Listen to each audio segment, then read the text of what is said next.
అందరికీ hello hello hello check hello hello hello hello hello వస్తున్నాయి hello hello hello hello hello thank you. అందరికీ నమస్కారం. Sadhguru, namaskaram, Sadhguru. Thank you so much for coming to Hyderabad. Thanks a lot. మీరు చేపట్టినటువంటి ఈ save soil అనే గొప్ప మహోన్నత ఉద్యమంలో మేము కూడా పాల్గొనడం చాలా చాలా చాలా సంతోషంగా ఉంది. మా అందరితో వీళ్ళందరూ కూడా పాల్గొనడం చాలా సంతోషంగా ఉంది. సద్గురు, నాకు మహాశివరాత్రి రోజు అన్నారు మీరు మట్టి మీద పాట రాయాలి రాసి పాడు అని చెప్పి సేవ్ సాయిల్ మీద.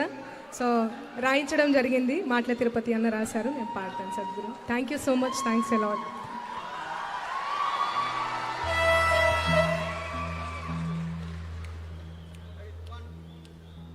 Save soil.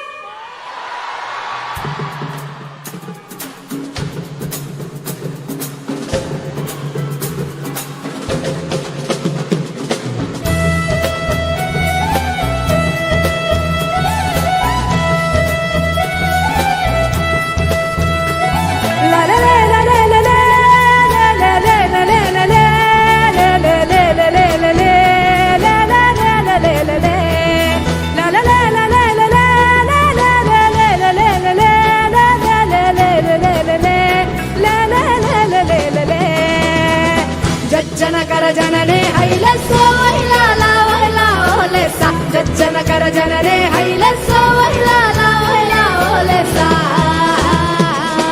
तल्ली नी गुंडेल पैपूलुगा నే ఊయలలు పేధరణి దంతాలమ్మ అమ్మ మానేలమ్మ తల్లి నీ గుండెల పైపులుగా నే ఊయలలు పేధరణి దంతాలమ్మ అమ్మ మానేలమ్మ మట్టిని ముద్దాడుకుందాం మట్టిని కాపాడుకుందాం మట్టి పరిమళాల గంధం రేపటి తరాల చరితకు అందం తల్లి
థ్యాంక్స్ అలాట్.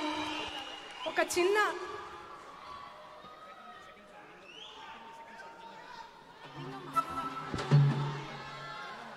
మొన్న సద్గురు ఒక సాంగ్ పాడారు, విన్నారా అందరూ?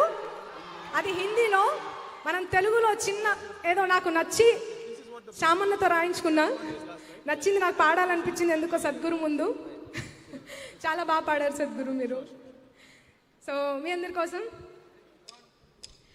నిన్ను నన్ను కలిపిన బంధం మట్టిదిరా మనుబంధం,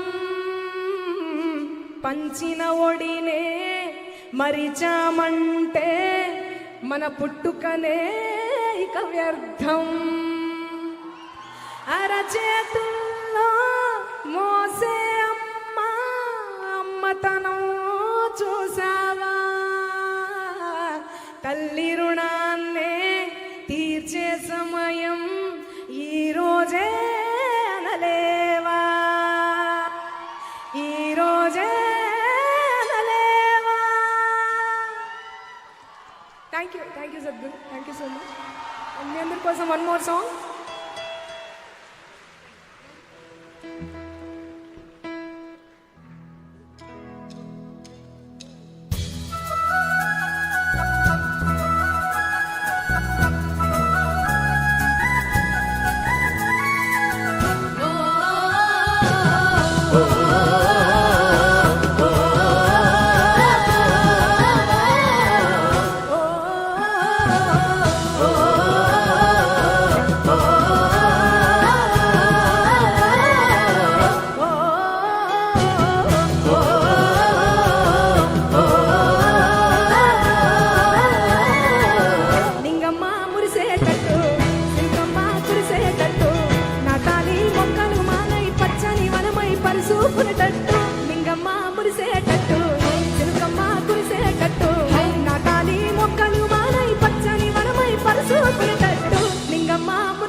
కురిసేటట్టు నాటాలి మొక్కలు మానై పచ్చని మనమై పరుచుకునేటట్టు లింగమ్మ మురిసేటట్టు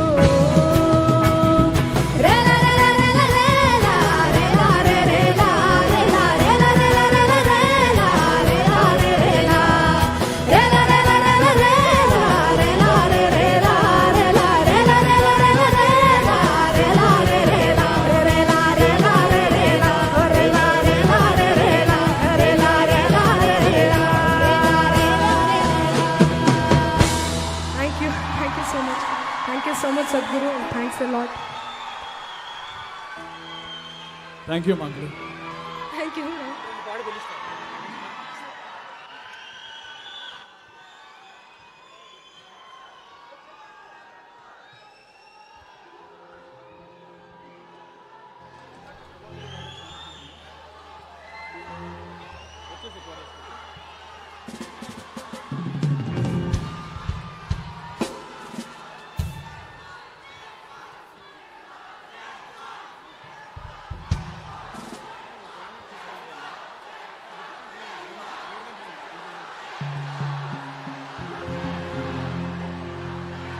Check.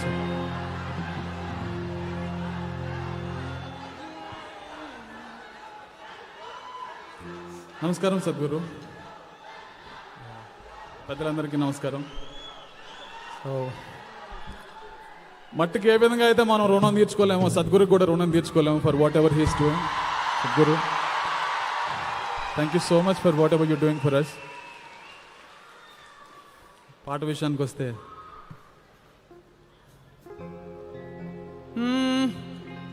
ఒట్టి మట్టేగా అంటావేమో, ఒట్టి మట్టే అనుకుంటున్నాం. ఆ సారవంతమైన మట్టి కనుక సారాన్ని కోల్పోతే మనం మానవాళి మొత్తం మట్టి కొట్టుకోవాల్సి వస్తుంది. అంత సీరియస్ విషయం. But we should thank Sadhguru for bringing up this kind of issues. Only you can do, Sadhguru.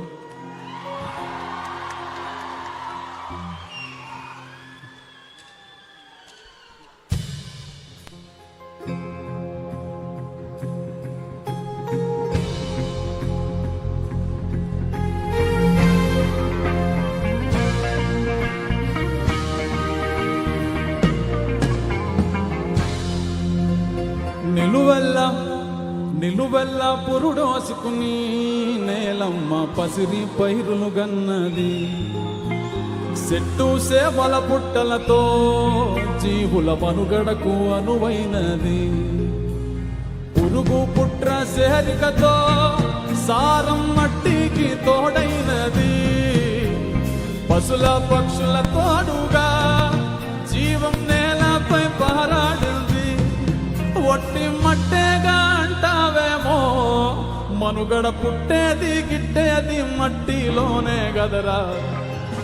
మట్టేరా పుట్టుకకు ఆధారం, మోసేటి నివారం, అన్నమయ్య కలిగించే మమకారం. మట్టేరా ప్రాణమున్న బంగారం, జీవకోటికి గర్భం, వట్టిపోని గుడ్డెలను తీర్చుకోరుడం.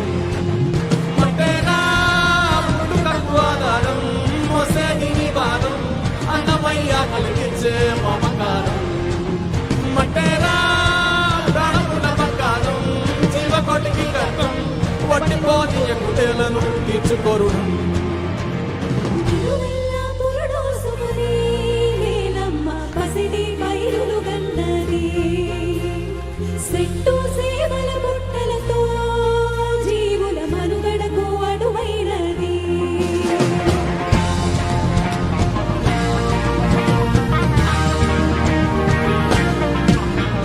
దేశమంటే మట్టెనో,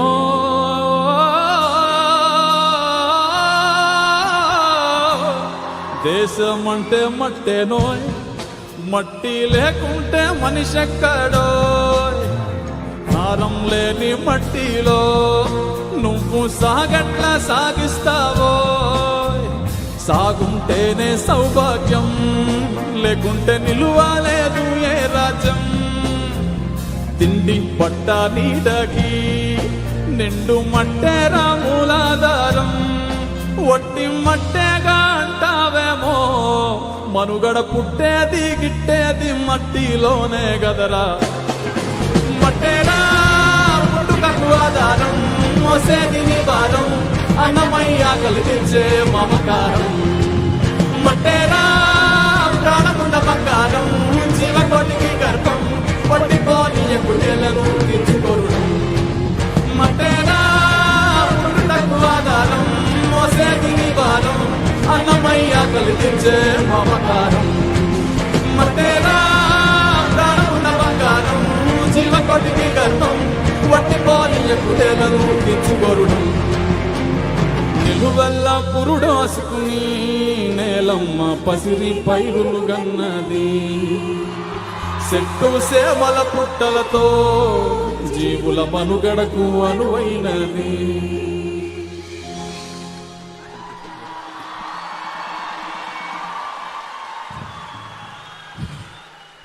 ప్రకృతి పచ్చగా ఉంటే మనం ప్రకృతితో మమేకం అయిపోయి బతకగలిగితే ఎంత ఆనందంగా ఉంటుంది, ఎంత అందంగా ఉంటుంది అనేది గోరెటెంకన్ గారు రాసిన ఒక పాట, మువ్వ అందులో అనే ఒక పాట. సో ప్రకృతిలో మనం ఎలా ఇమిడిపోవచ్చు, ఎలా కలిసి బతకచ్చు అనేది ఈ పాట సారాంశం. చాలా గొప్పగా రాశారు గోరెటెంకన్ గారు. I'll sing that.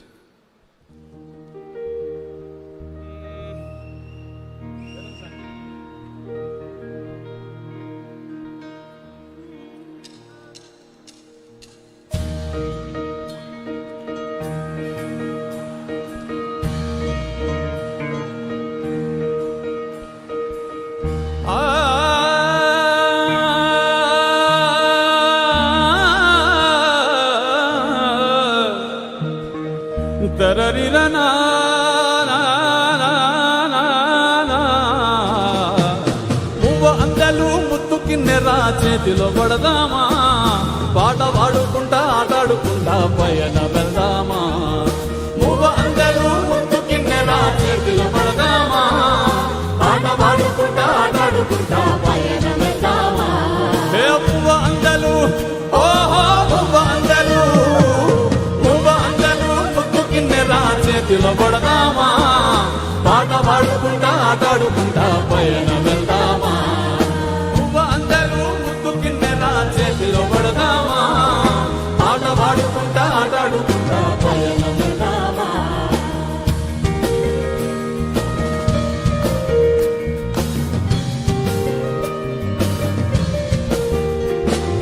కోరెంక పువ్వా ఓహో కోరెంక పువ్వా, కోరెంక పువ్వా కుంపులోనే ఒతికిపోదామా, సర్రంగ చెట్ల నీడలోనే ఆడుకుందామా.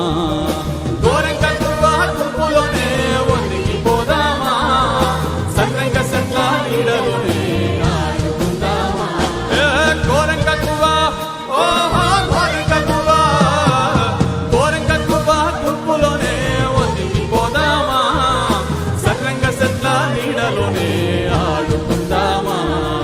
మువ్వ అందలు ముత్తు కిన్నెరా చేతిలో పడదామా, పాట పాడుకుంటా ఆటాడుకుంటా పయన వెళ్దామా.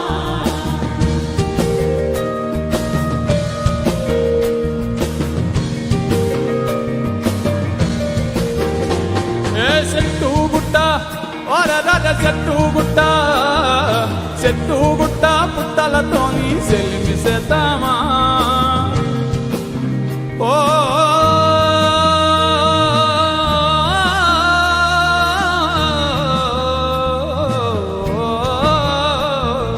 చెట్టు గుట్ట పుట్టలతోని సెలిమిసేద్దామా, చుట్టాల ఓలే పిట్టలలా కలిసిపోదామా. చెట్టు గుట్ట పుట్టలతోని సెలిమిసేద్దామా, చుట్టాల ఓలే పిట్టలలా కలిసిపోదామా.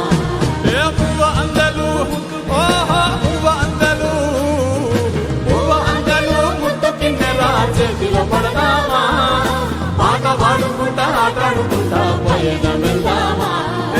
పువ్వ అందలు ముత్తు కిన్నెరా చేతిలో పడదామా, పాట పాడుకుంటా ఆటాడుకుంటా పయన వెళ్దామా.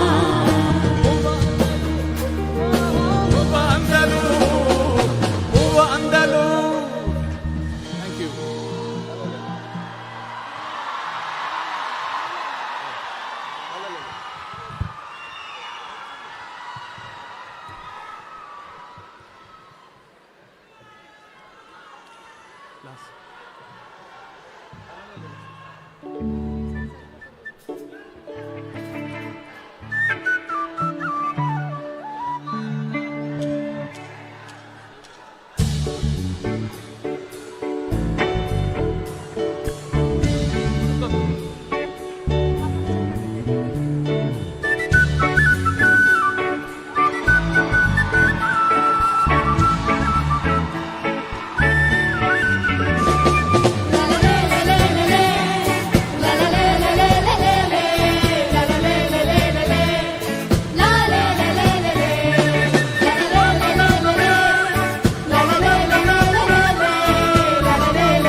Thank you so much.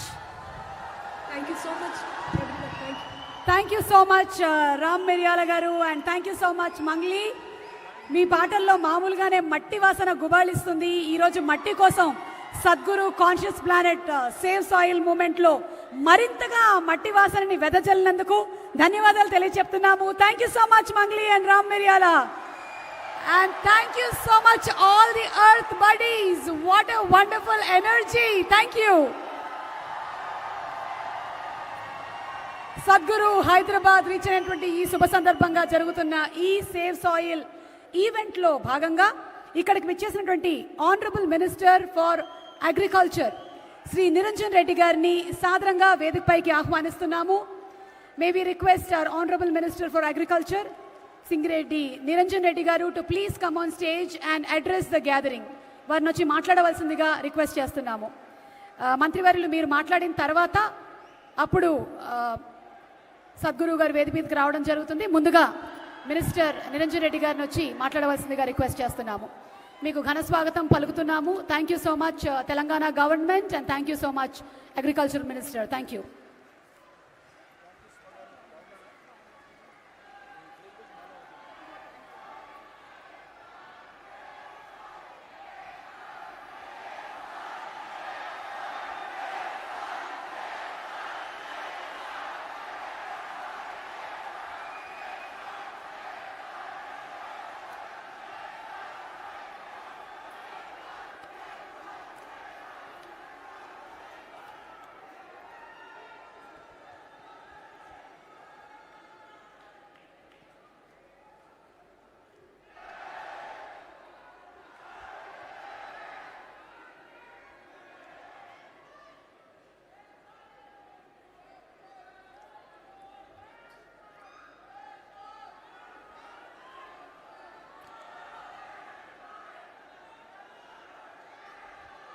నిన్ననే తెలంగాణ రాష్ట్రాన్ని, ఈ నేలను ఋతుపవనాలు తాకినాయి. ఈ నేలను వర్షం ముద్దాడింది. ఈ తెల్లవారుజామున ఈ సాయంత్రానికి సద్గురు గారు హైదరాబాద్ నేల మీద కాలు పెట్టినారు.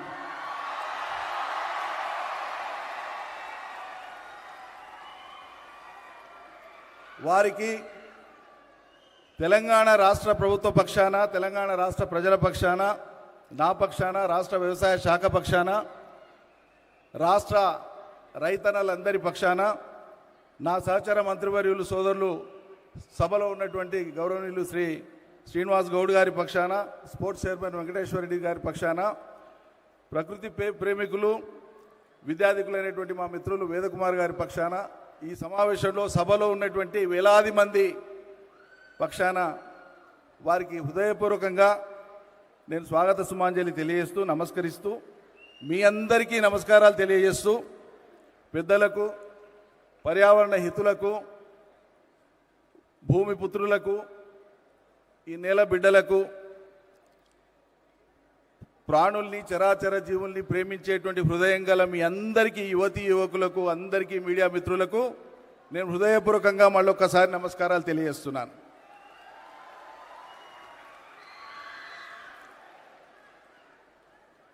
సద్గురు గారు, మీ యొక్క దీక్ష ఒక మార్గదర్శనం చేసేటువంటి సంకల్పం. ఈ తాత్విక ఆలోచనలు ఈ తరంతో పాటు భావితరాలను ప్రభావితం చేస్తూ రాబోయే తరాలకు కూడా దారి చూపించేటువంటివి. మేము మీ విశ్వాసాలను ఈ అంశానికి సంబంధించినటువంటి విషయంలో, ప్రత్యేకంగా సేవ్ సాయిల్ విషయంలో ముమ్మాటికి ఏకీభవిస్తూ, అనుసరిస్తూ ఉండేటువంటి వాళ్ళము, ఆచరిస్తూ ఉండేటువంటి వాళ్ళం.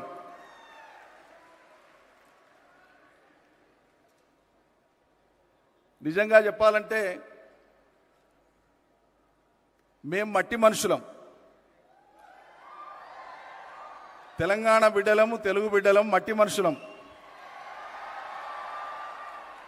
మాకు మట్టితో ఉండేటువంటి అనుబంధం చాలా గొప్పది. ఈ మట్టి కోసమే మా పెద్దలు, మా పూర్వీకులు, మా ముందు తరాల వాళ్ళు అలుపెరగని పోరాటం చేసిండ్రు. ఈ మట్టిని రక్షించుకోవడం కోసమే, ఈ మట్టి మీద నిలబడి జీవనాన్ని కొనసాగించడం కోసమే, ఈ మట్టిని కాపాడుకోవడం కోసమే. మీ అందరికీ తెలుసు, ప్రకృతి మానవాళికి అందించినటువంటి ఒక అపురూపమైనటువంటి కానుక, సహజమైనటువంటి సంపద మన నేల, మన భూమి, భూమి ఉపరితలంలో ఉండేటువంటి నేల.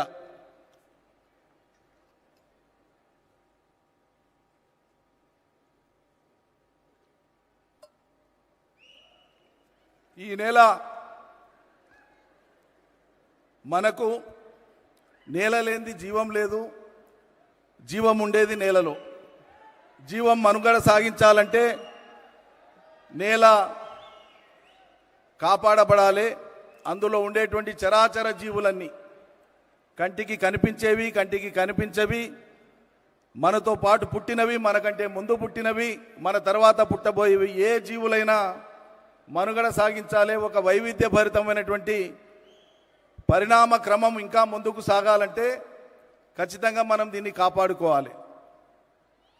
ఈ నేల ప్రస్తుతం ఉండేటువంటి స్వరూపం సంతరించుకోవడం కోసం అనేక భౌతిక, రసాయనిక పరిణామాలు సంభవించిన సంగతి మనందరికీ తెలిసిందే.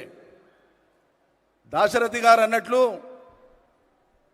భూగోళం పుట్టుక కోసం రాలిన సొరగోళాలెన్నో అన్నాడు ఆయన పరిణామ క్రమాన్ని వివరిస్తూ ఒక పాటలో. ఆద్యంతం మానవ చరిత్రను కూడా ఒకటే పద్యంలో, ఒకటే పాటలో వివరించినటువంటి గొప్ప తాత్వికుడు దాశరథి, తెలంగాణ మట్టి బిడ్డ, తెలుగు మట్టి బిడ్డ.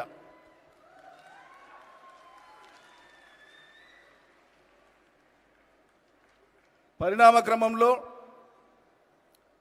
మనం చూస్తున్నటువంటి ఈ నేల, ఈ మట్టి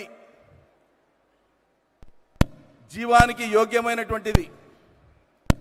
ప్రాణులకు యోగ్యమైనటువంటిది, పంటలకు యోగ్యమైనటువంటిదిగా మట్టి మారాలి, ఒక్క పొర మారాలంటే 600 సంవత్సరాల కాలం పడుతుంది.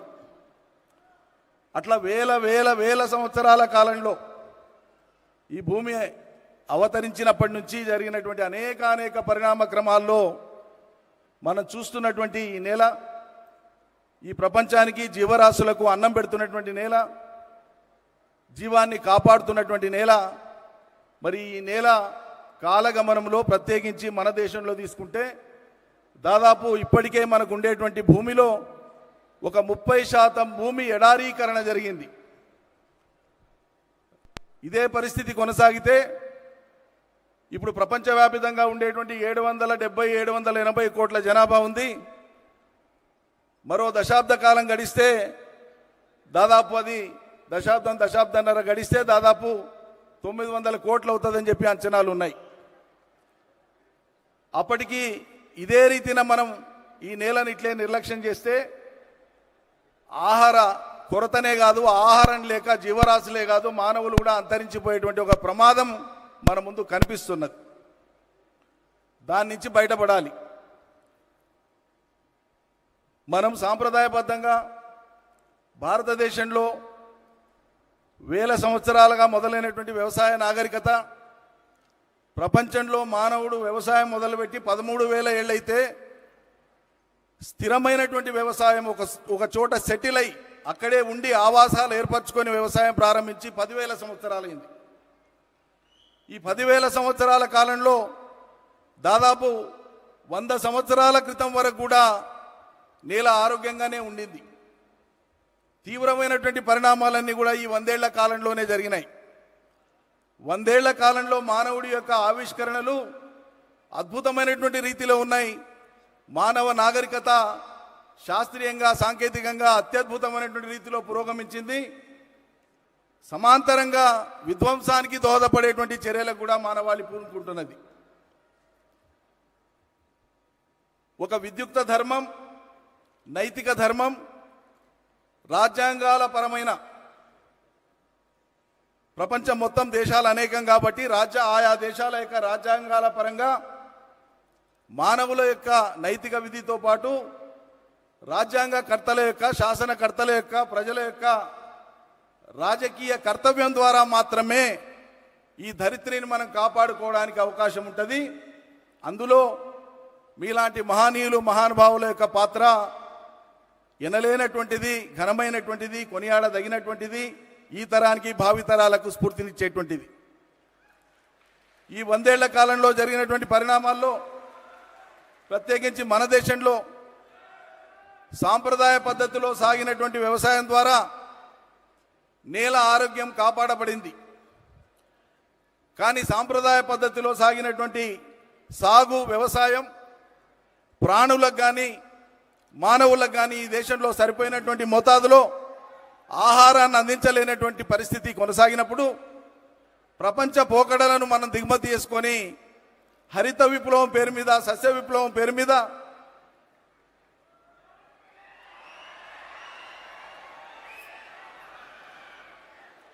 మనం మితి మించినటువంటి సేవ్ సాయిల్,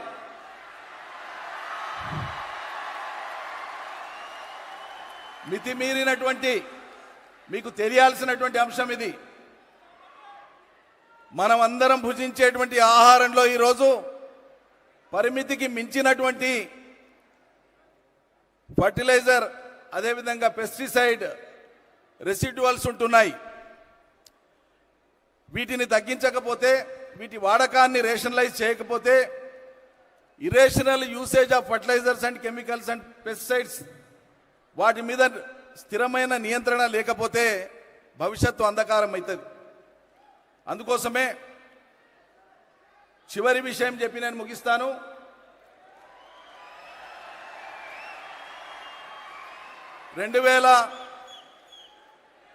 విద్యార్థికులైనటువంటి వాళ్ళు మీరందరూ కూడా దృష్టిలో పెట్టుకోవాల్సింది, గమనించాల్సినటువంటి విషయం, ఒట్టి కేరింతలతో కాదు, విషయం కూడా అర్థం చేసుకునే ప్రయత్నం చేయాలి.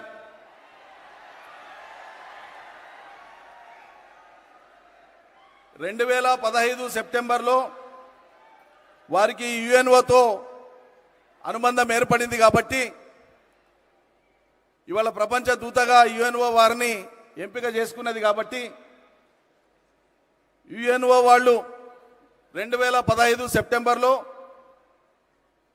అంతర్జాతీయ మానవాళి మొత్తాన్ని దృష్టిలో పెట్టుకొని ఆయా దేశాలకు నిర్దేశించినటువంటి కర్తవ్యాలు, బాధ్యతలు, ఆయా దేశాలు ఏం చేయాలని చెప్పినటువంటి దాంట్లో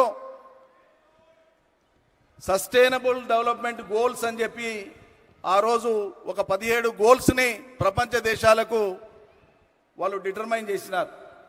వాటిని అచీవ్ చేసుకోవడం కోసం 167 టాస్క్లని విధించినారు. అందులో భాగంగా ఆ 17 గోల్స్లో ప్రధానమైనటువంటివి ఈ ధరిత్రిని కాపాడుకోవడం, నేలను కాపాడుకోవడం, పర్యావరణాన్ని కాపాడుకోవడం, పచ్చదనాన్ని పెంచడం, అవిద్య లేకుండా చేయడం, పేదరికం లేకుండా చేయడం, శుద్ధమైన నీళ్లు ప్రపంచ మానవాళికి అందరికీ అందేటట్లు చేయడం, యుద్ధాలు లేకుండా చేయడం, ఇట్లా అనేకమైనటువంటి అంశాలు ఉన్నాయి. ఇది 2015 సెప్టెంబర్లో ప్రారంభమైంది. కానీ 2014 2 జూన్కు ఏర్పడినటువంటి తెలంగాణ రాష్ట్రం అంటే అంతకంటే ముందే ఏడాది పైచిలకు ముందే ఏర్పడినటువంటి ఈ రాష్ట్రంలో తొలి క్యాబినెట్ సమావేశంలో తీసుకున్నటువంటి నిర్ణయాలు అవి ప్రకృతిపరమైనటువంటివి. తెలంగాణలో హరితహారం ద్వారా 250 కోట్ల మొక్కల్ని పెట్టాలని ఈ ప్రభుత్వం నిర్ణయం తీసుకొని అమలు చేయడం జరిగింది. అదేవిధంగా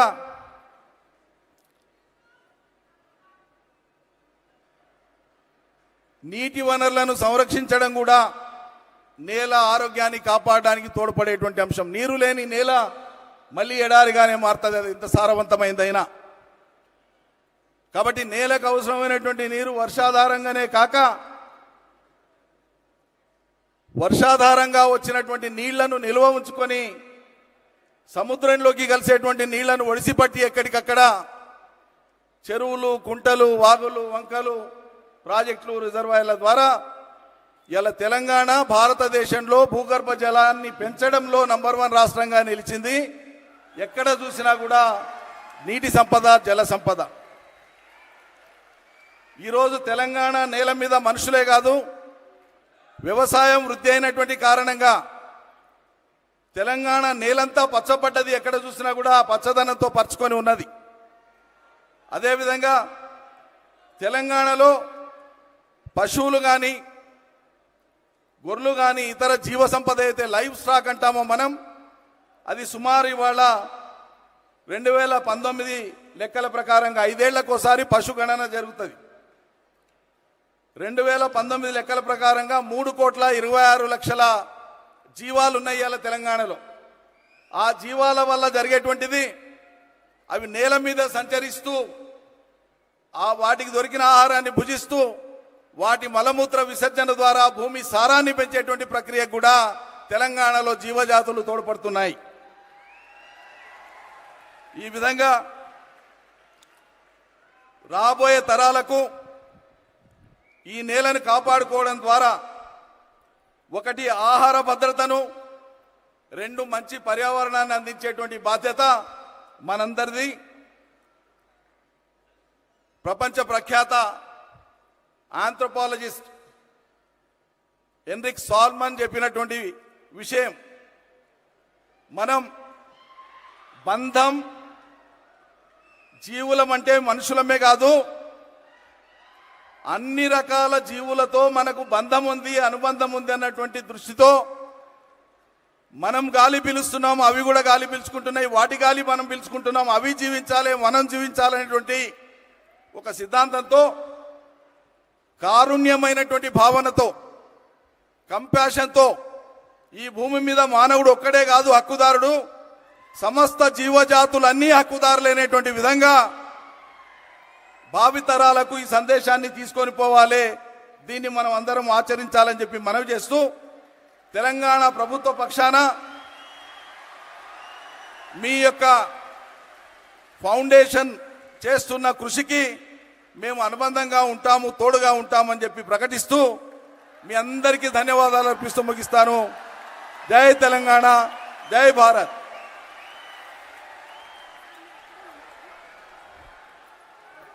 Thank you so much, Niranjan Reddy Garu. And as a part of the Save Soil movement, on this historic day at Hyderabad, the Telangana government and Isha Outreach shall be signing a memorandum of understanding to rejuvenate Telangana's soil. That's a proud moment for Telangana and the Save Soil movement. And దీనికి గాను వేదిక మీదకి మనందరికీ ఎంతో ఇష్టమైన మన ప్రియతమ సద్గురు గారిని ఆహ్వానిస్తున్నాము. Sadhguru Garu to please come on to the stage, and requesting our Agriculture Minister Niranjan Reddy Garu to exchange the Memorandum of Understanding between the Telangana government and Isha Outreach.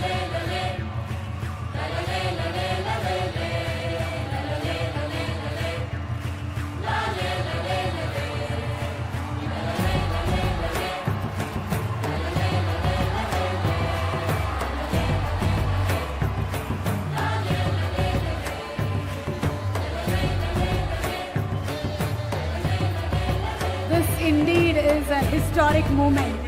Save Soil movement ni మొదలు పెట్టి ఎన్నో countries travel చేసినటువంటి సద్గురు ఎంతో మంది రాష్ట్రాల్లో ఉండేటువంటి ముఖ్యమంత్రులు ఇలాగే ఎంఓయూని ఎక్స్చేంజ్ చేయడం జరిగింది.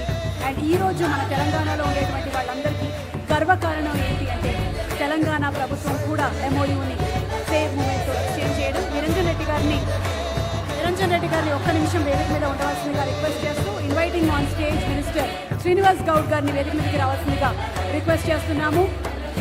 శ్రీనివాస్ గౌడ్ గారు, minister for transition and excise, sports and youth services tourism, to please come on stage. ఈరోజు ఈ కార్యక్రమానికి వచ్చేసినటువంటి శ్రీనివాస్ గౌడ్ గారికి కూడా మా సాదర స్వాగతం పలుకుతున్నాము.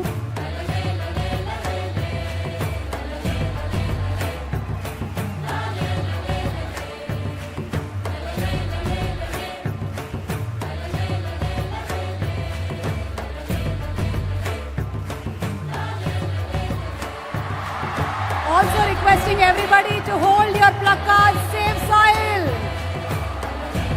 మీరు చేయగలిగింది మీ social media pages, Twitter, Insta, FB, ఎక్కడైనా సరే ఈ మెసేజ్ని మీరు షేర్ చేయండి.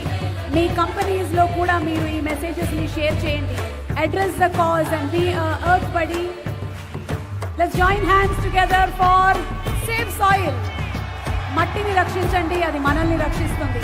మట్టి లేకపోతే మనం లేము. Thank you so much Niranjan Reddy garu, thank you so much Srinivas Goud garu, అలాగే వచ్చినటువంటి తదితర డిగ్నిటరీస్ అందరికీ కూడా థ్యాంక్ యూ చెప్తూ, the conscious planet, the save soil movement is an effort to save our planet soil from extinction. As occupants of a shared planet, are we going to be regretful or a responsible generation? What are we going to be? A wonderful, responsible generation, aren't we?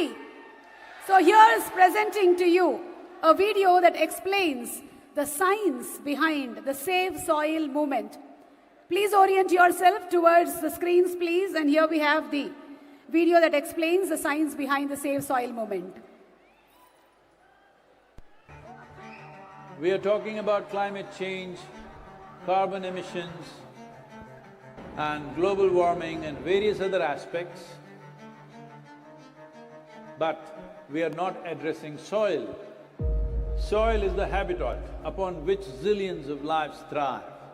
Once there is no richness in soil, then you have forsaken the planet in many ways. Every responsible scientist in the world and the UN agencies are clearly saying we have only 80 to 100 harvests left.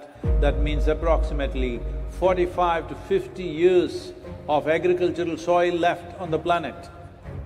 By 2045, we will be producing 40% less food than what we are producing right now, and our populations will be 9.3 billion people.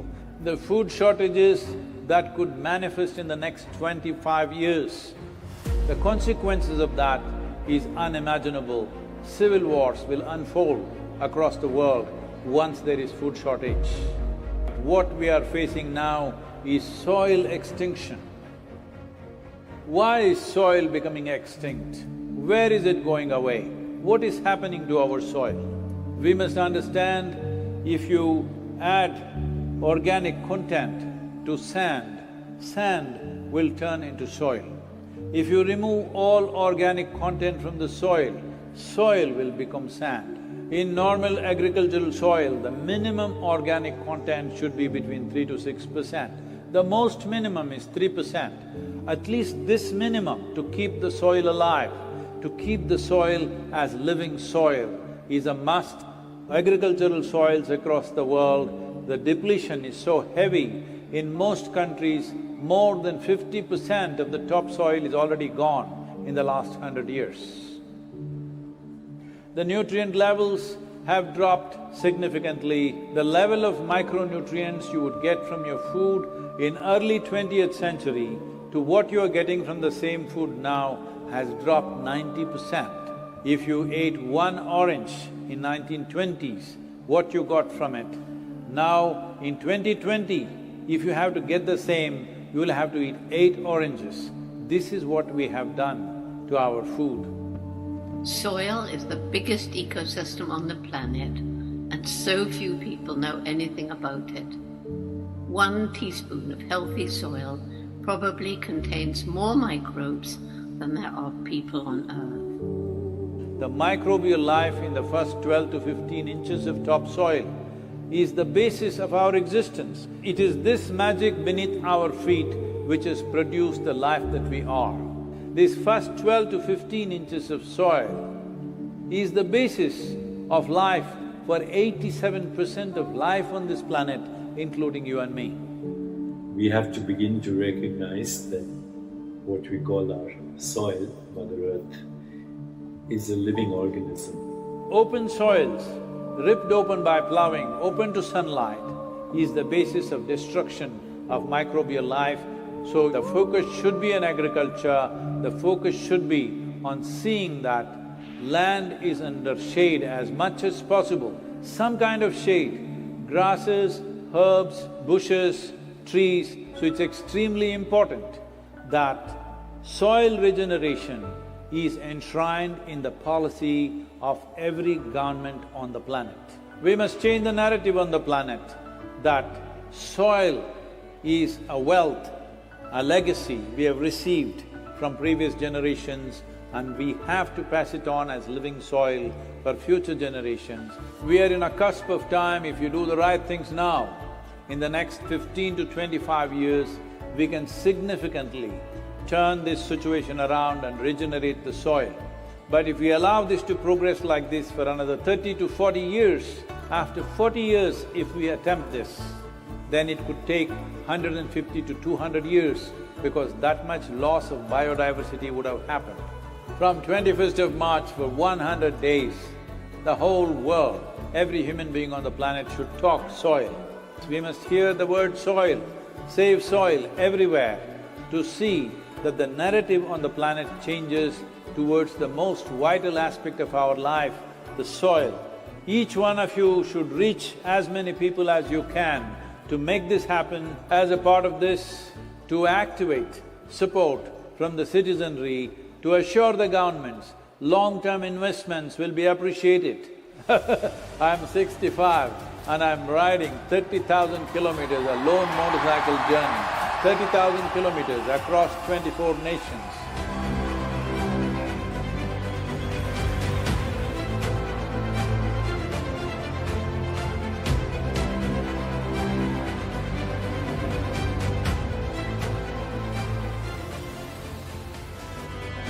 Sadhguru, thank you for what you're doing. Dear Sadhguru, one of the world's voices and leaders on soil conservation. وابدا بالنسبه لنا في رابطه العالم الاسلامي As for the Muslim World League, we are completely ready to help you. You've inspired me to think about soil very differently. I love what you say, that we're all part of the solution and we all have a role to play.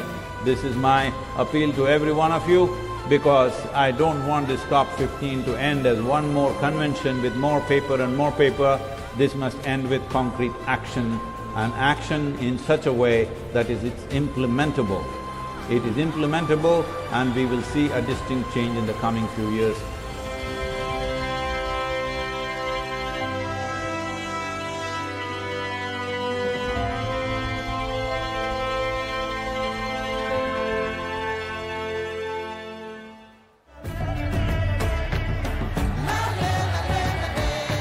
So this is a perfect confluence of how we see things and the importance of the soil. Save the soil.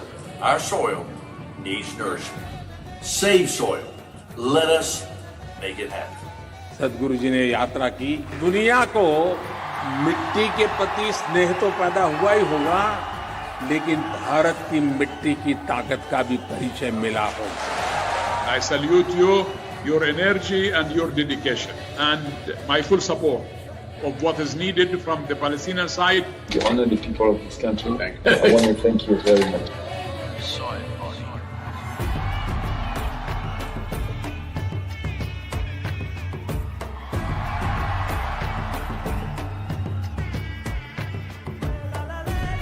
And the movement that you have taken up, I could not expect any more God's blessing than that. Sadhguru, and this campaign is so important. We're going to save the soil. Do your part. Let's save soil and create a conscious planet. Save soil. Save our soil. Save soil. Sadhguru, save soil, my friend. Save soil. Let's make it happen. And TN Babula is part of the Save Soil mission. We commend you for what you're doing. That is why we are happy to sign the MOU. The science and philosophy that backs the thought behind the movement is tremendous. We'll welcome you in Hyderabad, and please show us the right direction towards policy. Save soil. Let's make it happen. It is time to save the soil. Save soil. Let's make it happen. We know what we must do, so let's make it happen. Let's make it happen. Let's make it happen. Let's make this happen. Let us make it happen. Let's make it happen. Let's make it happen. Save soil. Let's make it happen. Soil is not our property. It's a legacy that's come to us from previous generations, and we must pass it on as living soil for future generations. So let's take the action now. Repu kadu, ellundi kadu, ee roje. Let's take the action and let's save soil. As we are entering into the conversation with Sadhguru and Samantha, an announcement for all of you all. We have live translation in Telugu that's available for the event today. Please tune your mobile phone radios into 88 frequency for Telugu, or you can visit the website. For any translation support, visit the translation help desk. We would also like to thank our sponsors. Our national sponsor PVR, along with our other partners, Cine Media partner UFO Movies, Superflow and Colroot Group, local sponsors Cofax, Patel Groups and Loris Labs. Thank you so much for being associated with Save Soil. And I'm delighted to announce in conversation event, yes, Samantha Ruth Prabhu with Sadhguru. The very versatile actress is the recipient of several awards, including 4 Film Awards South, 6 South Indian International Movie Awards and 2 Andhra Pradesh State Nandi Awards. Apart from her acting career, she also has started her own NGO, Pratyusha Support, to provide medical support for women and children in 2012. Ladies and gentlemen, presenting to you Samantha Ruth Prabhu, manandariki chala ishtamainatvanti Mana Sam, Iroju in conversation with Sadhguru. So may I request once again our dearest Sadhguru to please come on stage. Whether it is a question related to our physical self, spirituality, family or planet, one thing that we all know is ask Sadhguru. Our solution to all the problems, our dearest Sadhguru in conversation with Samantha.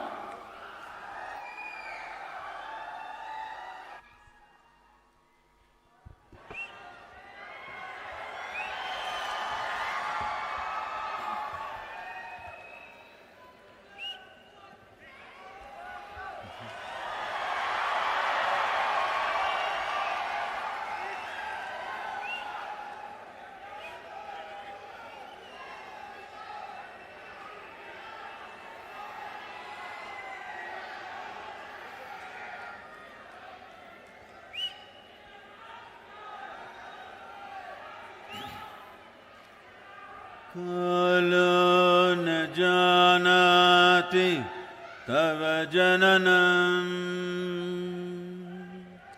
Kalo na janati tava samapanam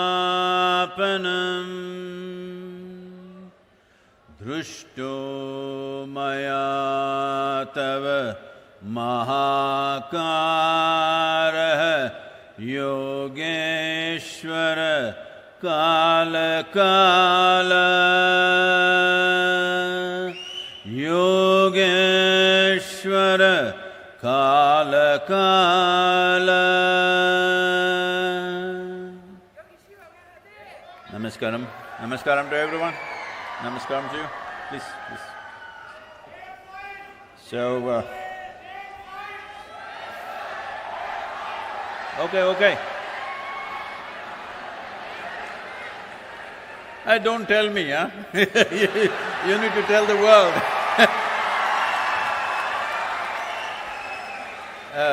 Samantha couldn't come on time because as she was coming, somebody informed her, I'm wearing an yellow kurta, so she had to go back, change and come.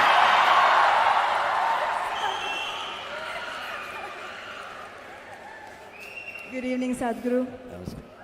It is absolutely an honor. Her volume up, please. It's absolutely an honor to be in your presence.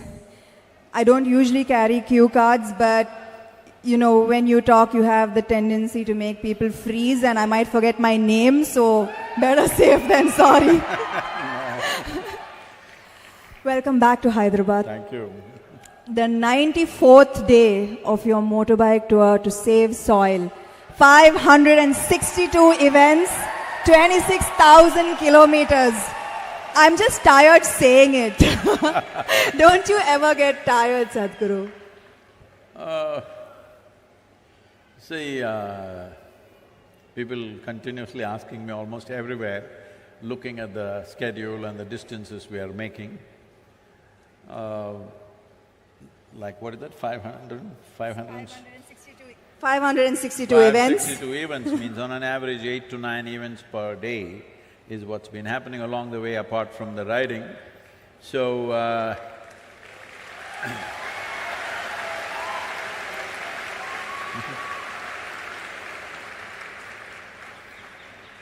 so continuously, almost in every nation, this is a question, how do you manage this? I must tell you, I was riding towards Bucharest and I was to reach there at 7 o'clock, and 7 o'clock there was a television interview. But weather got very bad and the road What is that? Can't hear?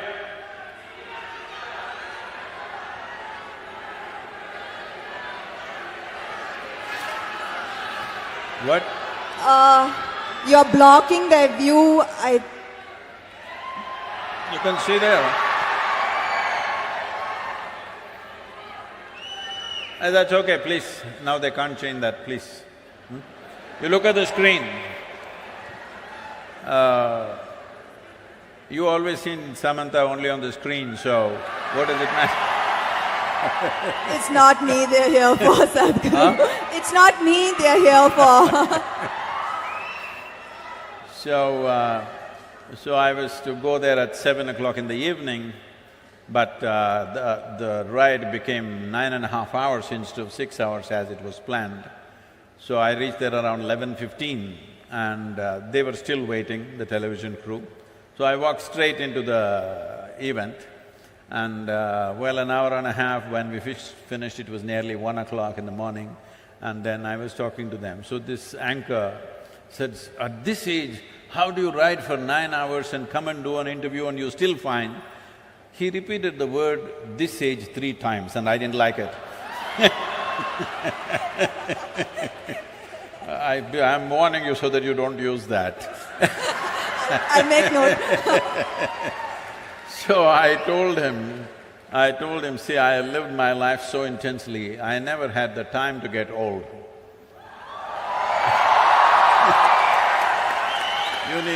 You need lot of time to get old. Where is the time to get old?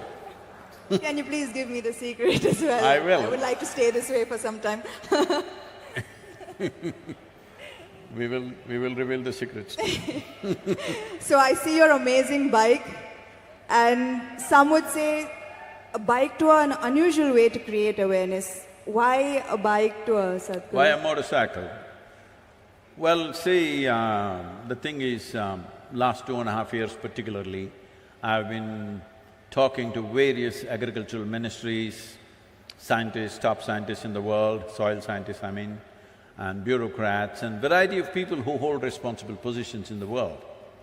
And I discovered that everybody knows the problem.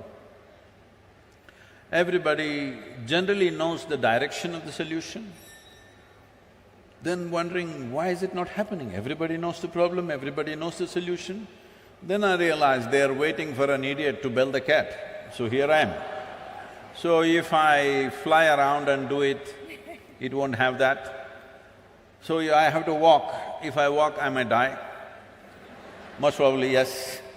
Or if I cycle, definitely it'll kill me. So motorcycle could kill. There were many dangerous moments. It could, when you're going at this pace, when I say this pace, like every day, we're well above the speed limits and trying to get to the place because events are happening on the way. They're stopping us on the roads and there are events. So, I don't hold… I'm not a minister, I don't hold any position of power in the world. I don't have any, anything to command because I don't have an army. All I have is, I have people's love and goodwill. So, I thought, so that is the only asset I have, so that's the only thing I can play with. I've been talking about this for 30 years, and whenever I speak about it, people say, this is great, this is fantastic, and then they will sleep on it. So, now we wanted to awaken something. I knew the simple way for me to do it is to put myself to some risk. And it's worked because 3 days ago our social media metrics without WhatsApp is reading at 2.8 billion people have spoken about soil. But when I started in London, a lady journalist was interviewing me and she said, Sadhguru, come on, why have you become like this? Can't you pick up something else? Soil is the most unromantic thing. Who will support you? Who is going to talk about soil? Just don't do this, do something else. Talk about the sky, maybe heaven. Not soil. Who is going to be interested in this? Look at this.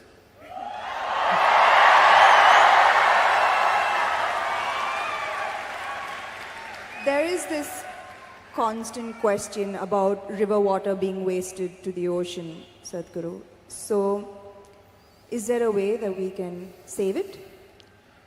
See, the river water must go to the ocean. On the way you can drink, you can irrigate your lands a little bit, you can use it, but river water must go to the ocean. This is a very wrong concept which a lot of states are unfortunately taking. If the river water does not go, enough river water, I would say in ideal conditions, minimum 50% should go. But with our population pressure, where we have 4% of the world's land and 17.6% of population, world's population, with this pressure, you cannot expect 50% to flow. At least 25% of the river water must flow into the ocean. Why? India has 7,600 square kilometers of coastline. So along this coastline, there's an ecosystem which is semi-marine kind of ecosystem. It's a completely different ecosystem than the marine ecosystem and also different from the river water itself, because it's a meeting and mingling of these two different types of waters. If this buffer goes away, then marine ingress will happen. Marine water will start percolating into the soil and coming in. You know from Tamil Nadu, 80 kilometers inside, marine water has come right now in Tuticorin region. Just 15 years ago, it was all sweet water. Today all the wells are salt water. People have vacated the whole villages. You will see ghost villages, completely empty villages, all locked homes, and they've left because there is no sweet water anywhere. Up to 100 kilometers it can come. If all the rivers, if you use it up inside for human, whatever you want to call it, human reproduction, I would say. If you use it up like this, then up to 100 kilometers marine ingress can happen. 7,600 kilometers coastline, 100 kilometers means you would have lost 1/3 of the nation. This is about the same size of land that you partitioned with Pakistan and Bangladesh at one time in 1948. That's how much land you will lose once again if rivers don't flow into the ocean.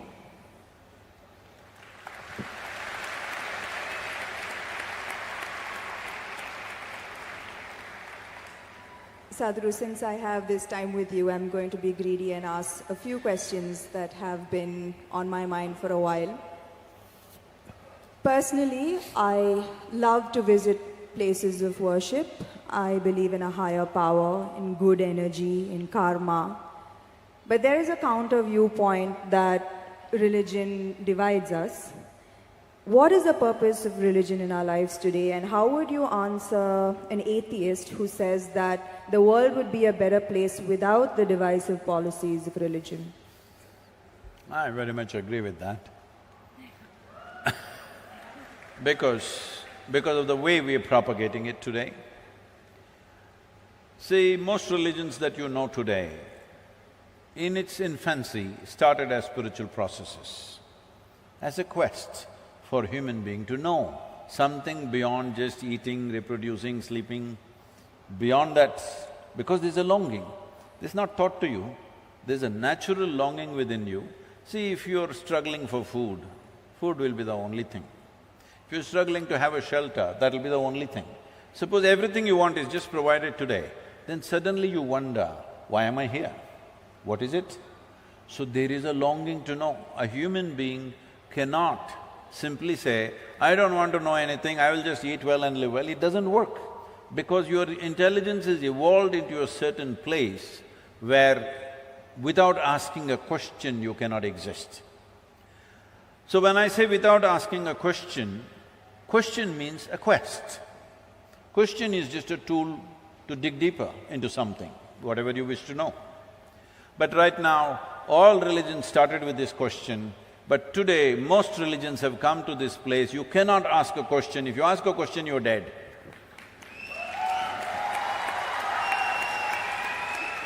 So, with what purpose it started and what it has become today is a different thing.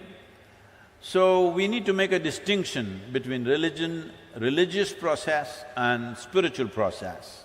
It has become necessary today to do this, because today, religion means belief.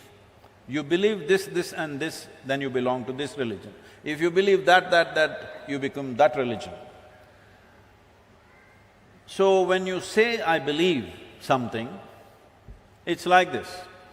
How many of you here believe you have two hands? All of you just raise one hand. If you believe you have two hands, do you believe you have two hands, or you know that you have two hands? You know. If somebody starts an argument with you to prove that you have no hands, if their argument becomes too overwhelming, one slap in the face. He knows you got hands. This happens in the movies, huh? But in God you believe. Why? Because you're still not even straight enough to admit what you do not know as I do not know. This much sincerity should enter human heart and intelligence. What I know, I know. What I do not know, I do not know. What is the problem? Whatever I do not know, I believe. You're destroying I do not know. I do not know is the most tremendous possibility in your life. When you see I do not know, the longing to know, the seeking to know, and the possibility of knowing becomes a reality. If you destroy I do not know, you will just believe something. because it's come from some authority, or people claim it's come from an authority. Or in other words, in your life, authority becomes the truth. Spiritual process means truth is the only authority for you.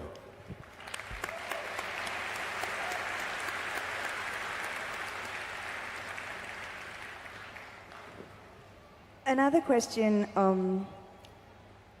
that has been on my mind lately is how much of one's life is a result of their past karma?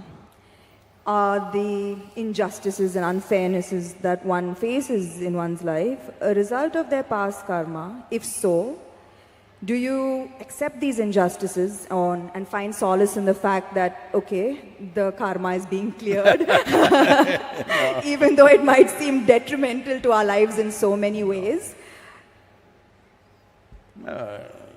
Samantha, you're old enough for this. I'm not saying you're old, I said you're old enough. Do you still expect the world to be fair to you? That's why I'm asking this question. Can I blame it on my past karma is what I'm asking. I want the world to be fair to me is a schoolgirl question. By now you should know the world is not fair. It will not be fair to you. But if you dig deep into yourself and have a taste of life, not a taste of your thought and emotion, the taste of life that you are, then you will see life is not just fair, it's just fantastic. So, do you want fair life or fantastic life? You must decide.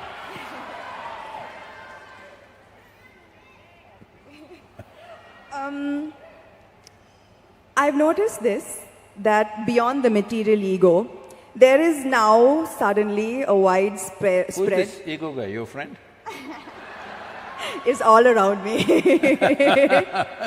And in my industry, the heights of it. So beyond the material ego, I've noticed there's now widespread spiritual ego. I've come across a lot of people who are now on a spiritual path, not you, Sadhguru, who consider themselves superior to people who are not on a spiritual path. How would you advise such people to ensure that they don't fall a prey to this new spiritual ego? First we'll address this ego guy, okay? If you show me where it is, I'll fix it right now. I wish I knew where it was, it just keeps coming suddenly. So, you don't know where it is. The thing is just this, say at certain moments, as a person, as a woman, you are a beautiful person, wonderful person, I mean. I'm sorry, I didn't say only at certain times you're beautiful, you're always beautiful, but certain times you're wonderful, all right? Certain moments maybe you're nasty, possible. So whenever you're nasty, you say, it's my ego.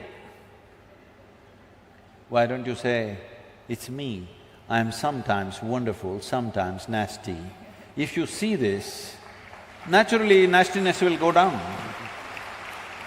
But if you say, whenever you're nasty, Mr. Ego does this, and you don't know where he is, you don't know his address or ID, nor do you know his phone number, so how do you fix this guy? So everybody has this going in their life, because this is spiritual jargon without being spiritual is all over the place, particularly in India, because we have, 15, 20,000 years of spiritual history, so we know all the words. We know what Atma, Paramatma, this one, that one, Ahankara, everything we know, words only. Words only, noted. So we can just throw words like this and confuse the Western population quite a bit. Because if you come here, they'll say Mukti, Shakti, this one, that one, all kinds of things. They'll think… I know a lot of people who've gone and set up spiritual centers in the West, particularly in America, because they just know one chant, just one chant. Okay, Asato Ma Sadgamaya, with this they run the whole thing. So, So unfortunately, spirituality, in some ways it's come there. It's come there because there is need in the society, there is not enough source. Because of that, people are manufacturing this here and there. I must tell you this. Is it okay if I take a few minutes? This happened, a few years ago, 16 years ago. And I was in United States, and then somebody in the office, our office, told me, Sadhguru, did you know every day 100,000 people are typing out the word spiritual? I said, is that so?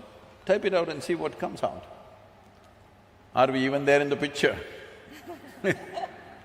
They typed out spirituality. First thing that comes up is a spa in Mexico. You've been there.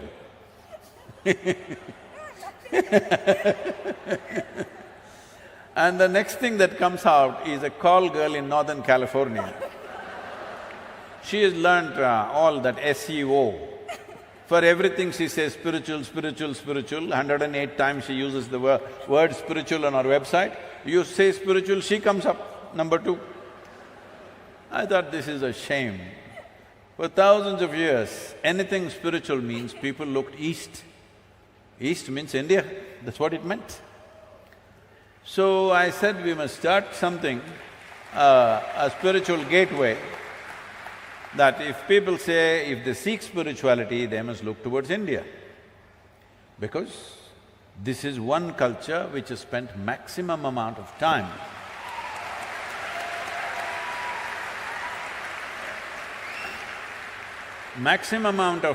exploring human consciousness and the mechanics of what a human being is, how this functions on the surface and its very core. How does this function? What can we do about it? This has been explored. I'm not saying this out of my Indian origin, I'm saying this after looking at the world closely, that nowhere else has it been looked at like this. So, I said, we must start a spiritual gateway, India, the spiritual gateway. As a part of this, I thought, till then, I must tell you this, till about 15 years ago, I had not met a single guru in this country. I just did not meet, I was just busy doing my own work. I never thought I had to go and look for somebody, I had never been to any other ashram anywhere. And then I thought, okay, let me make an attempt, then I started making phone calls. They all received my call pretty well, and then I started visiting some people and started putting together. We had one meeting with 125 gurus. We made this thing that nobody talks about their philosophy. You keep your philosophy, this is just a meeting. This is just about how to enhance your ashram or your yoga center, whatever you have, how to enhance the quality. We will teach you management, we will teach you branding, we will teach you how to make a website, we will teach you how to present yourself to international community. Your philosophy, we don't touch, you don't touch mine, I don't touch yours. You do your own thing.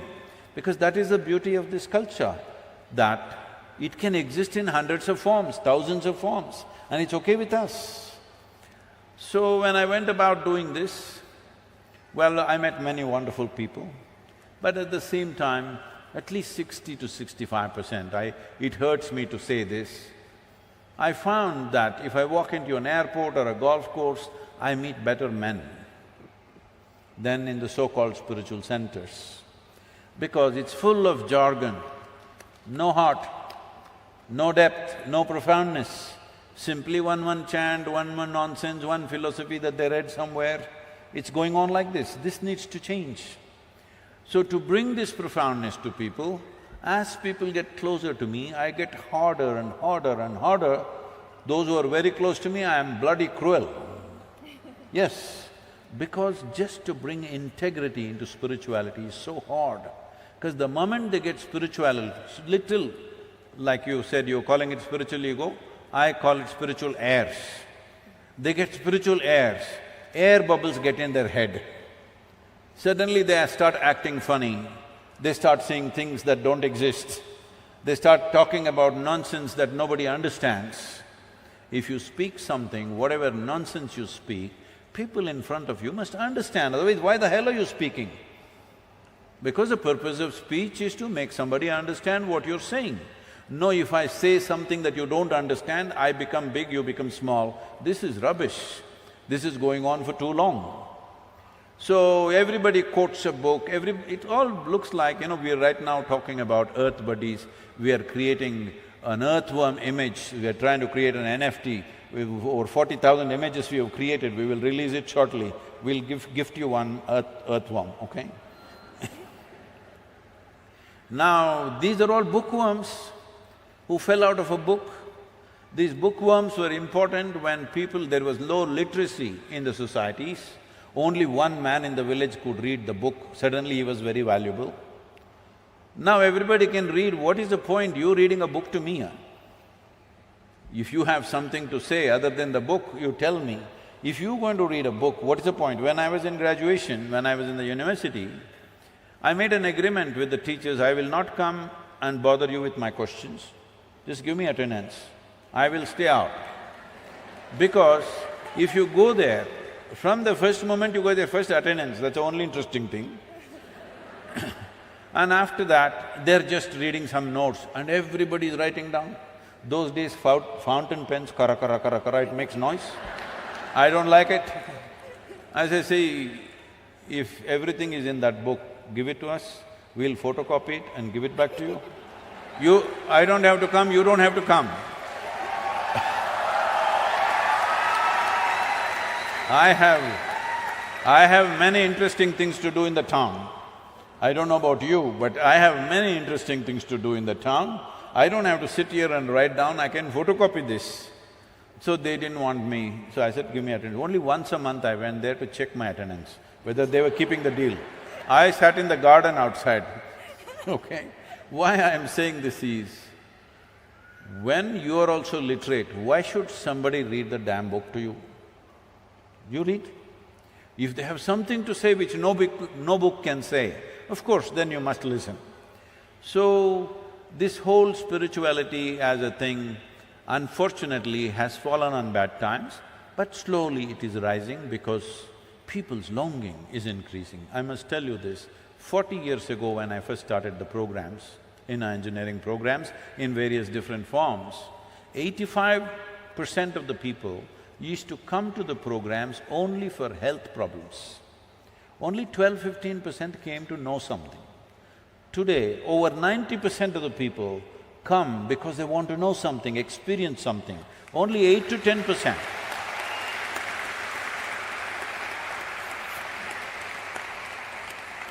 Only 8 to 10% are coming for health issues, which is a significant change in human consciousness. About this ego business, this is one thing we must settle. See, within you, is there only one person or two? I think one. You think one? I'm going to go with one. One. That means you're an individual. An individual means, the word individual comes from indivisible. You're not further divisible, that's good, you're an individual. If you are two, then you're either schizophrenic or possessed, psychiatrist or exorcist. Either a psychiatrist or an exorcist has to come. So this is very important, everybody settle this, that don't talk about Atma, Paramatma, ego, this one, that one. You are an individual. What kind are you? Are you a wonderful one or a nasty one? Fix the damn thing.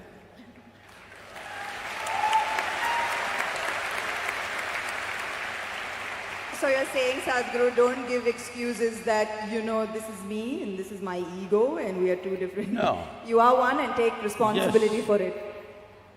If you do that, definitely you will eliminate the nastiness to whatever extent possible. Thank you, Sadhguru. My last question is, there is a criticism that New Age spirituality is for the wealthy and privileged. How would you advise an underprivileged householder who has neither the money nor the time to embark on a spiritual journey, although they are seeking for it. Why is he holding on to a house?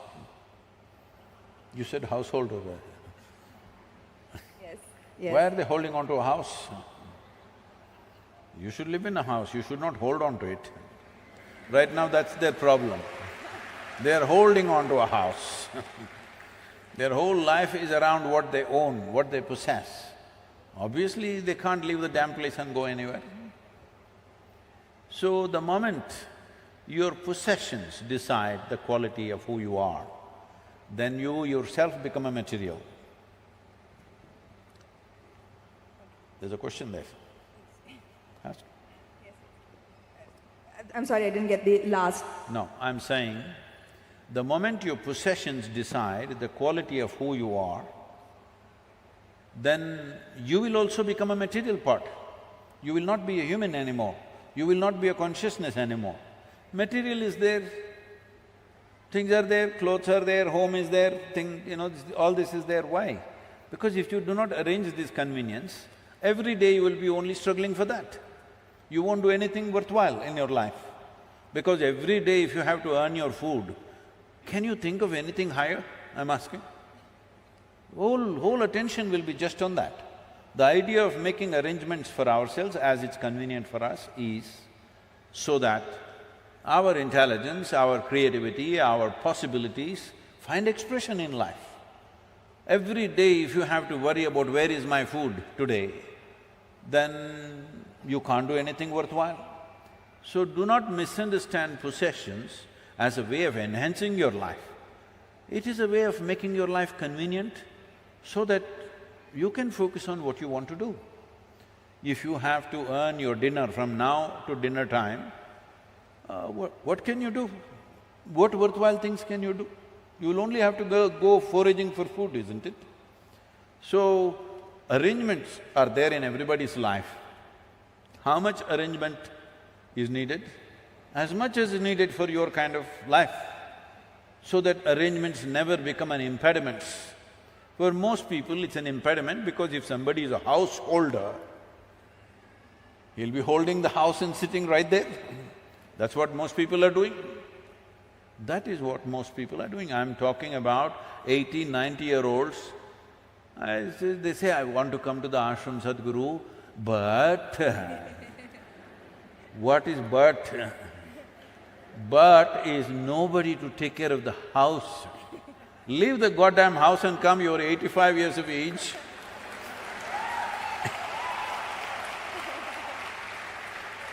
You're holding the house so much that you think it's going to go with you.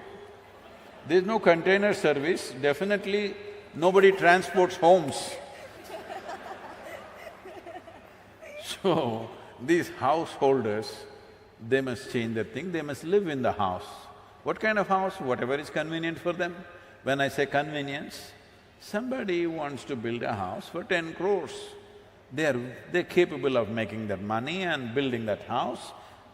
If they can do it effortlessly, let them do it. For somebody else, 10 lakh rupee house itself is a burden. You know, there used to be movies maybe before you came, at least in Kannada I know, there are movies about, oh, build a house and see, get somebody, your daughter married and see, these are the most difficult things to do in life. Arey, daughter will get married, leave her alone, huh? If you just leave her alone, she'll get married without any expense.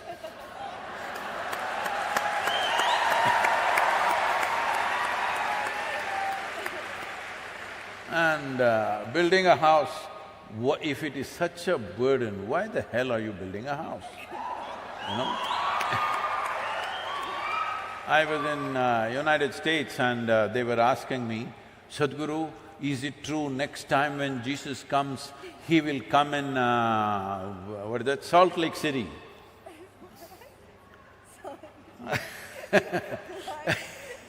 You know Salt Lake City, you don't know? Oh, there is a whole story, I won't go into it.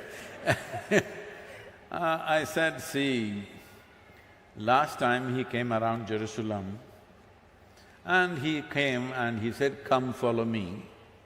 Only 12 guys. Out of the whole population, only 12 guys he got. Out of that, one of them freaked on him anyway. But if he comes to United States, now in 21st century, and says, come follow me, nobody will be behind him because you got 35-year house mortgage, 15-year card mortgage, 20-year student loan.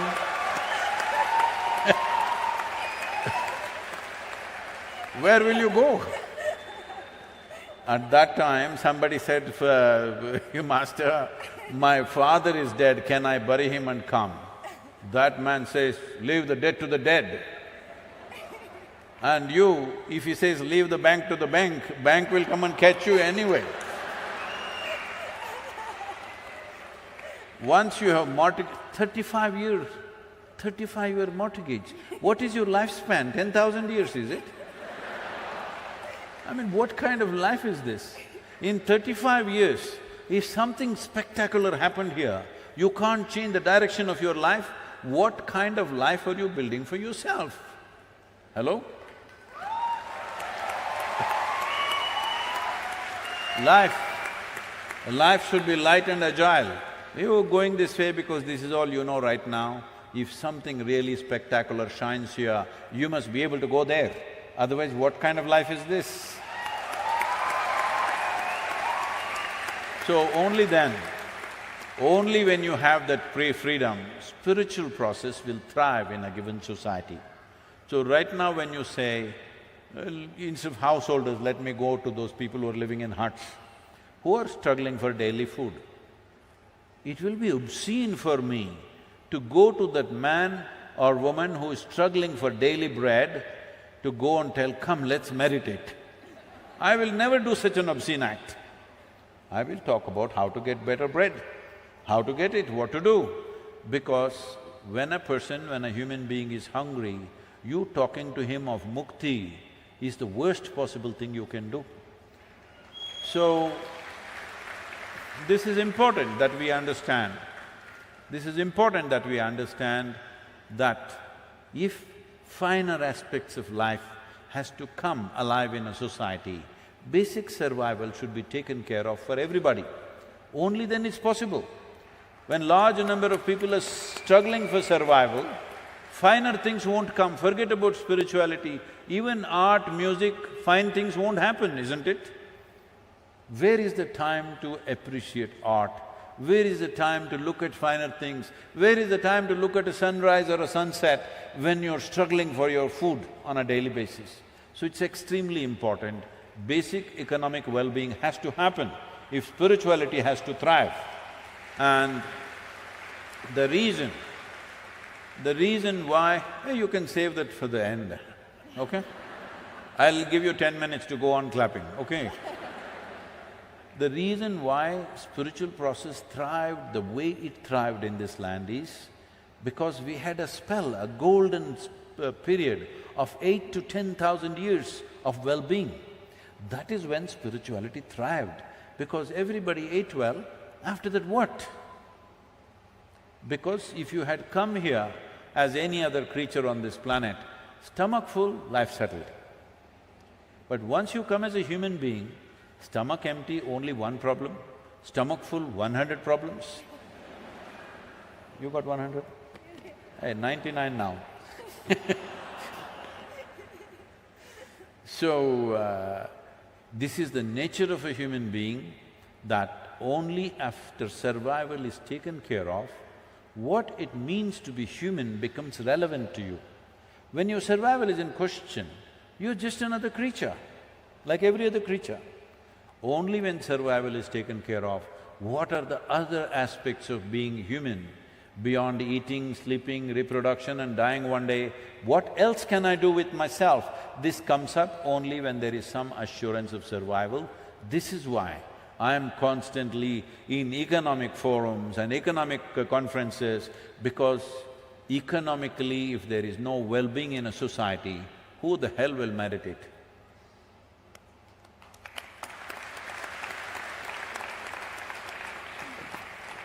Thank you, Sadhguru, for your time. Thank you so much.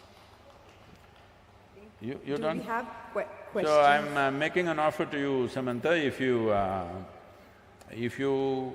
get me 25 million people as Earth buddies, I'll give you a ride on the motorcycle. How's that?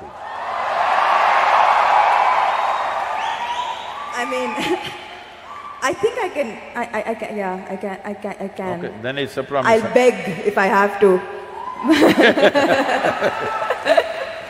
So, it can touch 275. Sorry? It is capped at 275. But if you want, I can remove the cap and make it more. Zoom in. I think do we have time for a few questions from the audience? Yes.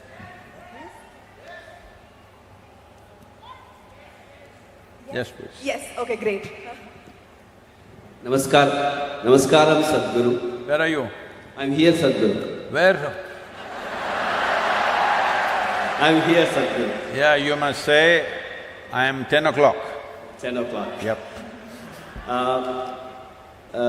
Glad to be here, blessed to be here. The question is, why our older generation used to say, whenever you are going to a great guru or someone, don't touch their feet, touch the soil. Don't?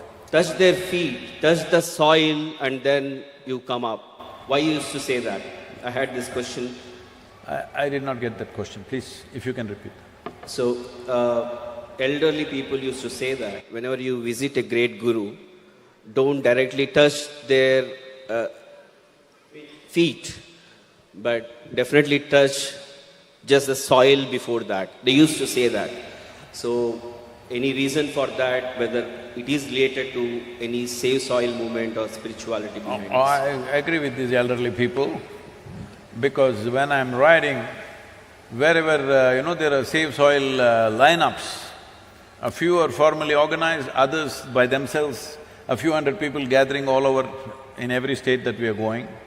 When I'm riding, if I ride away fast, they'll feel bad, I don't want to do that. So I slow down.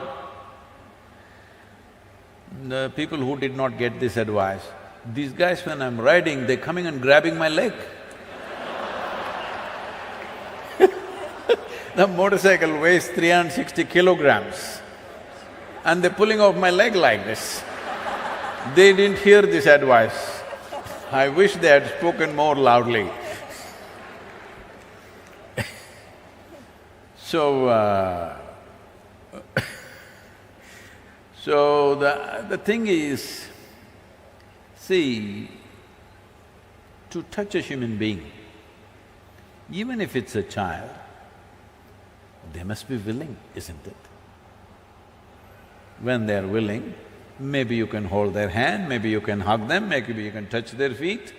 Depending on what type of relationship, accordingly people can do different things between human beings. Otherwise, in this culture we told you this. Now, lot of people have become half English in this country. They don't know why hands are shaken. Even in India, everybody is grabbing everybody's hands and doing like this with both the hands. You need to understand this handshaking came because of the cold in England. It's so cold, when you hold hands, you don't do that in 40 degrees centigrade. Sweaty palms. And on top of it, many of them are wearing jackets in 40 degrees centigrade. I was at a corporate meeting, a few years ago in Mumbai. It was a board meeting, they invited me because they wanted some advice on something. And everybody was in their jackets and ties. Outside temperature was around 36, 37. I said, see, if I had put my money in your company and I saw you guys wearing jackets and ties in 37 degrees, I would take away my money immediately, because you guys don't know what you're doing. Isn't it? You're supposed to manage everybody's money. You must feel the weather, hello? You must always be sensing for every sign that is there around you, economic signs maybe, business signs, but if you don't even notice the weather, you wear jacket. No, Sadhguru, it is a requirement. Who made the requirement? Who told you it's a requirement? No, it's it is expected. I said, who the hell is expecting, huh? Why are you wearing a tie in India when the temperatures are the way they are. All this is done to prevent cold affecting your throat. You in summer, you're wearing ties and walking around. This is slavery at the core of Indian mind. This needs to go. I was in our tribal school. The government is running a small one-room school in the tribal village. We were educating the children in the ashram, but the government opened a small school, one-room school, one teacher who comes once in a way. And I go there and all these girl children, they're wearing ties like necklaces here. They think it's a kind of a necklace, they were wearing it here. I said, what is this? Why is the state government insisting these girls should wear a tie to the school? Where the hell are we? So I'm saying, it is time we rejig this nation in so many ways. It's good to touch the soil where the Guru has stepped rather than grabbing his feet. So, don't molest the Guru's feet without his permission.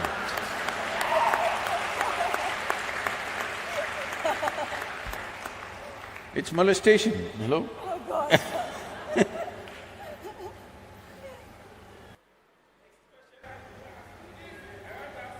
Yeah, get the microphone. Where's the microphone, please?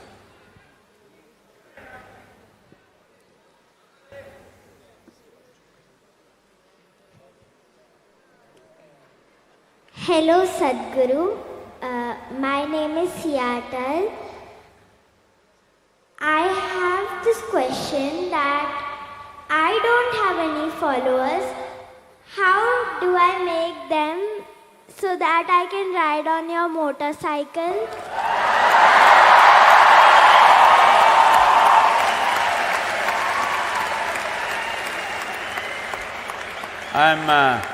I'm reducing the number from 25 million to just 1,000 for you.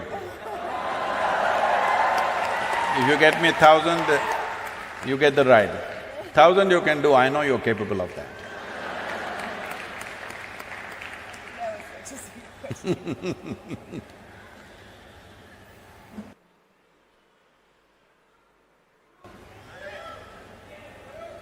Somebody is torturing the child, please take care of the child, please.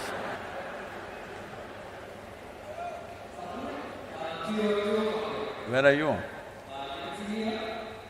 Okay. Yeah. Hi Sadhguru, this is Anup Kumar Yama here. I'm the world champion gold medalist in Arjuna Award in roller skating. What did he say? I'm sorry, I'm not able to get it. Yeah, Sadhguru, I'm the world champion in roller skating and an Arjuna Awardee. So my question is, you have another 4,000 kilometers to go. Will you actually skate because it is less risky and more good of an exercise for you? Thank you, sir. No. I promise you'll have no broken bones though. I'm not going to break my bones on the motorcycle either. Wonderful, sir. Thank you.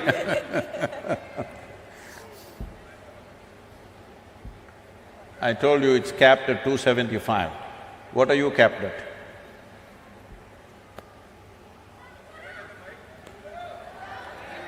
Please spread the microphone around, don't keep it in one place.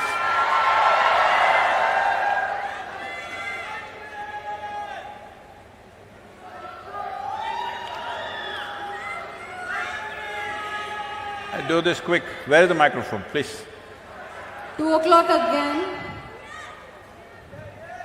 Thank God I got the mic. Okay, please. Namaskaram Sadhguru. Warm greetings Samantha. Hello everyone. What? So… You must hold the microphone a little closer. You've seen Lady Gaga? Like that. Not like this, like this. Yes. See. Sadhguru, my question is, why is there a difference in the receptivity level when spiritual seekers or when spiritual gurus speak? I hope you got the question. Which is why I brought my cue cards as well. Huh? Which is why I brought my cue cards. See, you should have brought the cue card like Samantha. Okay, let me give you one example. I've been in satsang. When an online satsang happens, I see many spiritual seekers making different kind of sounds, but I don't feel that way. I just feel blissful. Can you answer my question? Thank you, Sadhguru. So they are all freaking, why am I not freaking? That's a question.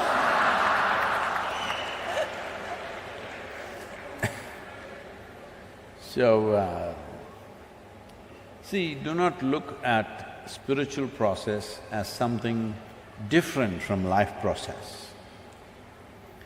If two people eat the same food, both of them will not get the same level of nourishment. This is a fact. Same food, if two people eat, one person what they get out of it, another person what they get out of it is at a different level. Why is that so? That is the way you have kept yourself. In your life,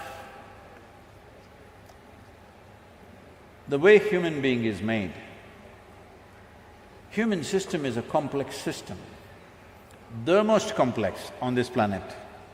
Somewhere else, if there is somebody else, we don't know, but on this planet, this is the most complex life. The most complex life means, in terms of evolution, you are the flower of evolution. Compared to all the other creatures, this is the flower of evolutionary process. A flower that bloomed after millions of years of, I will say, R&D work, research and development happened from an amoeba to who you are now. How much work? How many capabilities? How many sensitivities? How much competence? If you were an amoeba, what you could do, and today what you can do, is it even comparable? It's another world altogether. So for this much to happen, so much work has happened. Now once this complexity comes, complexity can tie itself in knots. To keep it open, to make it into something that will easily go in the breeze. If this was little damp, it wouldn't go. If it is little knotted, it wouldn't go. It has to… if the breeze comes, it must fly. But that is not happening to many lives because they've knotted themselves up. Why do they knot themselves? See, I don't know how old you are, by the time… you don't go till 18 these days, by the time you're 16, 17, you're looking for a bond. When bond ages, it becomes a bondage. Why are you looking for bondages? Because you're afraid of freedom. Freedom is a terrible thing, anything can happen to you. Hello? Freedom is a terrible thing because anything can happen to you. People come to me and say, Sadhguru, please bless us, nothing should happen to me. Say, what kind of blessing is this? Let everything happen to you, huh?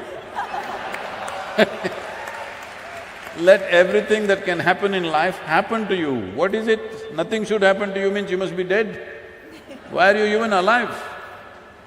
So essentially, this is a hangover from the past. Right now, human being is in that state. Like if you kept a bird in a cage for many years and one day you took away the door, but the bird just sits there because food comes there, it's safe, it need not do all this nonsense. Lot of work, hello? Flying is lot of work, isn't it? Simply you can sit there and do kiki, pee and eat. That's what most human beings are choosing to do. What is safe? Householders, holding on to the house because it's safe. I'm not against your house. You need a house as a human being, you can't sleep under a tree. You need a house, but you should live in the house, not holding it. In your mind, if you're holding on to it, then you are a caged bird. As I told you, I know people who are 80, 90 years of age, they can't come for 3 days, they want to come desperately, Sadhguru, I want to come and be in your presence. They come, what is the problem? But my house… You are not a householder, house is holding you. So, like this you hold on to many things because you don't know. You are in the middle of nowhere, I want you to grasp this. Right now you're in the stadium, it's okay. Actually, if you look at it, you're on a tiny little mud ball that you call as planet Earth. You don't know where the hell it is floating in this cosmos, where it is going, whether it's going or not, whether it will be there the next moment or not, you don't know. Do you know? Hello? Does anybody know, I'm asking? No. Does any scientist know? Does somebody else know? Nobody knows. But here we are sitting and fine, out of ignorance, not out of knowledge. Simply we think we are fine, we are forever. Don't worry, everything will be okay, don't worry, be happy, all kinds of stuff. No, the beauty of life is to know all the possibilities and still not to be perturbed or disturbed by that. Not knowing anything and you're okay, that's okay for a child. If you stay that way, we call you a retard. Yes, I know it's a harsh word to use, but that is the case. Because keeping yourself ignorant and thinking you're innocent is a retarded way of existence, isn't it? Hello? Am I saying harsh things to you? I'm like this, I'm horrible only, what to do? Because I'm not here to say sweet things and put you to sleep. I'm here to awaken people.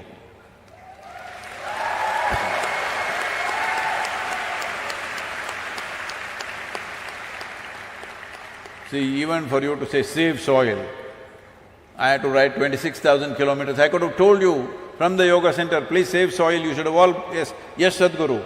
No. 30 years I've spoken, nothing. Now coming away, I'm glad you have. So, it's not just about that.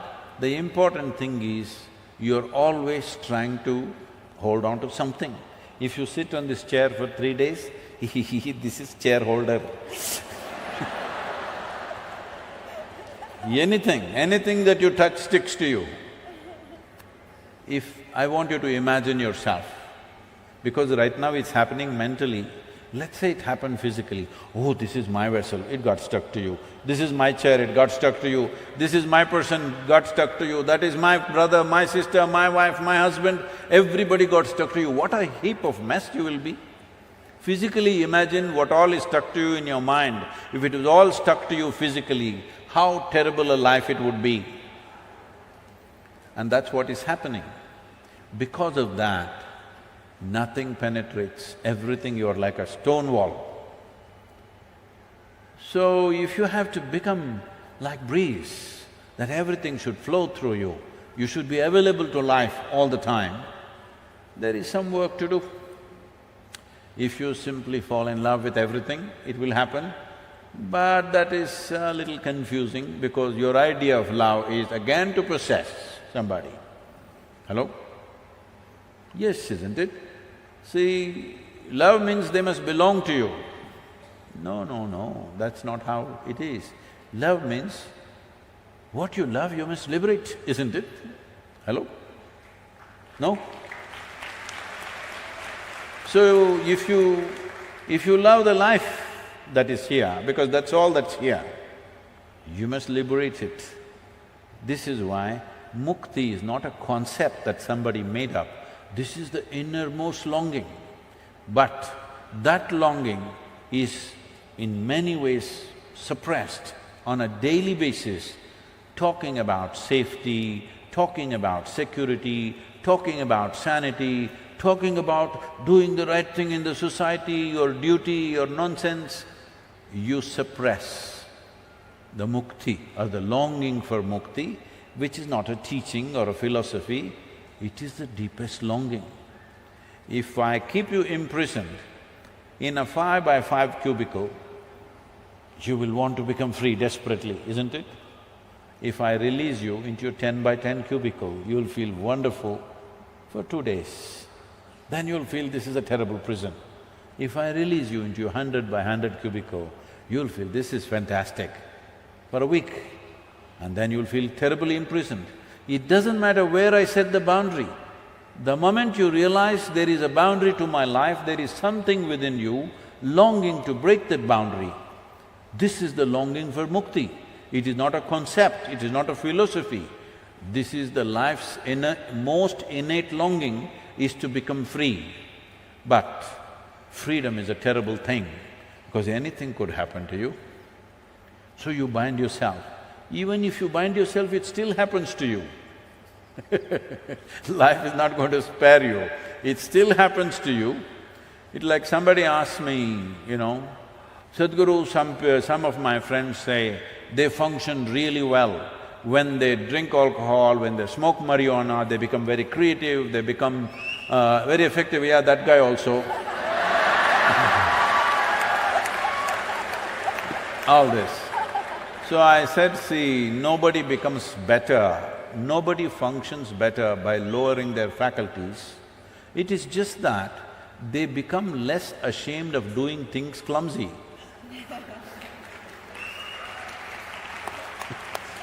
Alcohol takes away shame.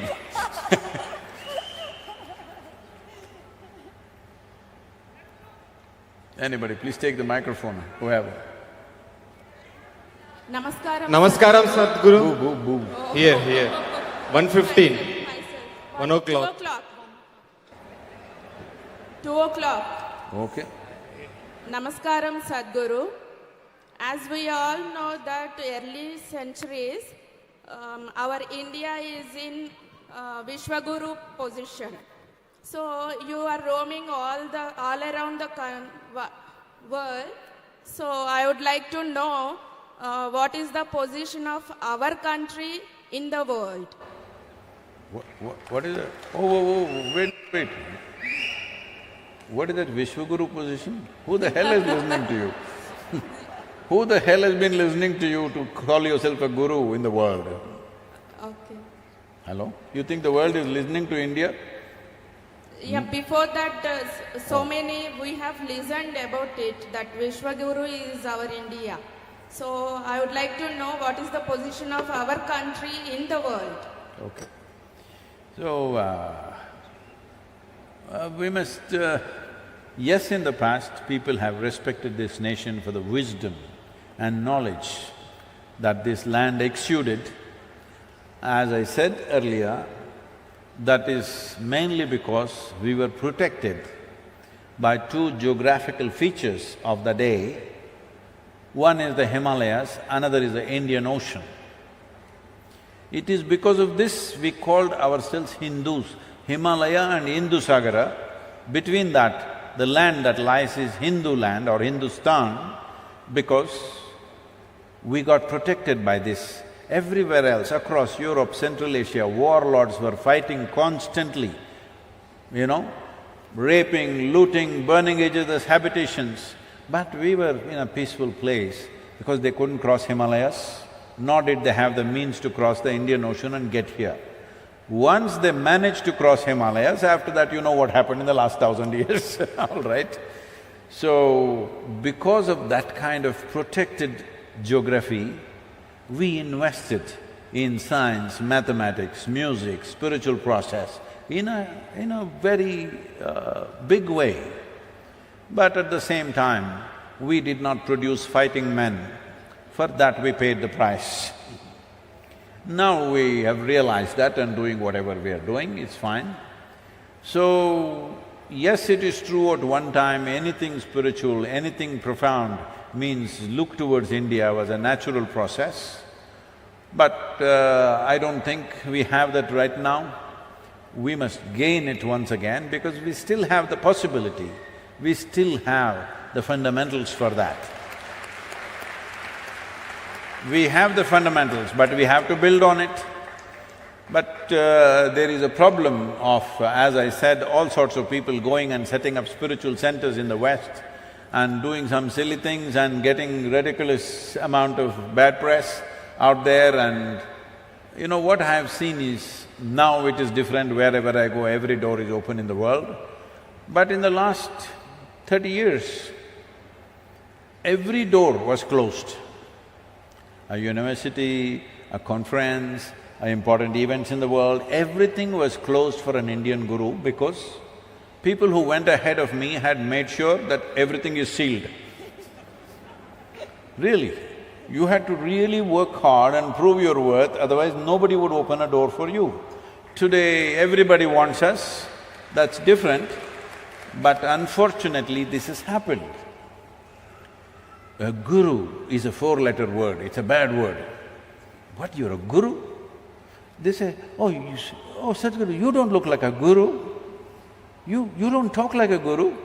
How is a guru supposed to talk? Oh, they're supposed to say some inane stupid things that nobody understands. Yes, really, openly, some top influencers in United States telling me this. A guru is supposed to say some inane, miserable things that nobody understands and nobody cares. Only in his community, people who don't know how to read that book, when he reads the book, they're listening to him. So unfortunately this has happened, but in many ways, we are once again putting India back on the spiritual map of the world in a big way. The reach across Africa, South America, North America, Europe, Central Asia is like almost 100%. I must tell you this incident. I was in Côte d'Ivoire, or it's called as Ivory Coast. I was in Abidjan, which is the capital. I was there for the COP15. My Saudi Arabian visa was not cleared. So, because I had time there, I went to the agency which was issuing this visa, but they wanted my fingerprints, so I had to go there. So this was in some inside locality, not a proper embassy. So I went there and I was coming out, somebody else was driving the car. I was sitting in the front seat. It was around 11:30, 12 in the morning, noon time. One guy was sitting there on the street side, on the floor. This is the kind of guy who is drunk by 11 o'clock in the morning. Or like that whistling boy, he's either smoked up or drunk, that kind of guy, sitting there on the floor, on the street, on the sidewalk. He looks at me and says, seriously, Sadhguru? I thought, this is it.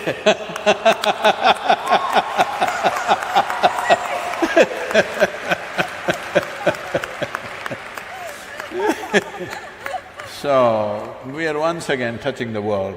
We won't disappoint you. I want you to know, the Save Soil movement is under the banner of Conscious Planet, because without conscious human beings, you can't save nothing. Nothing.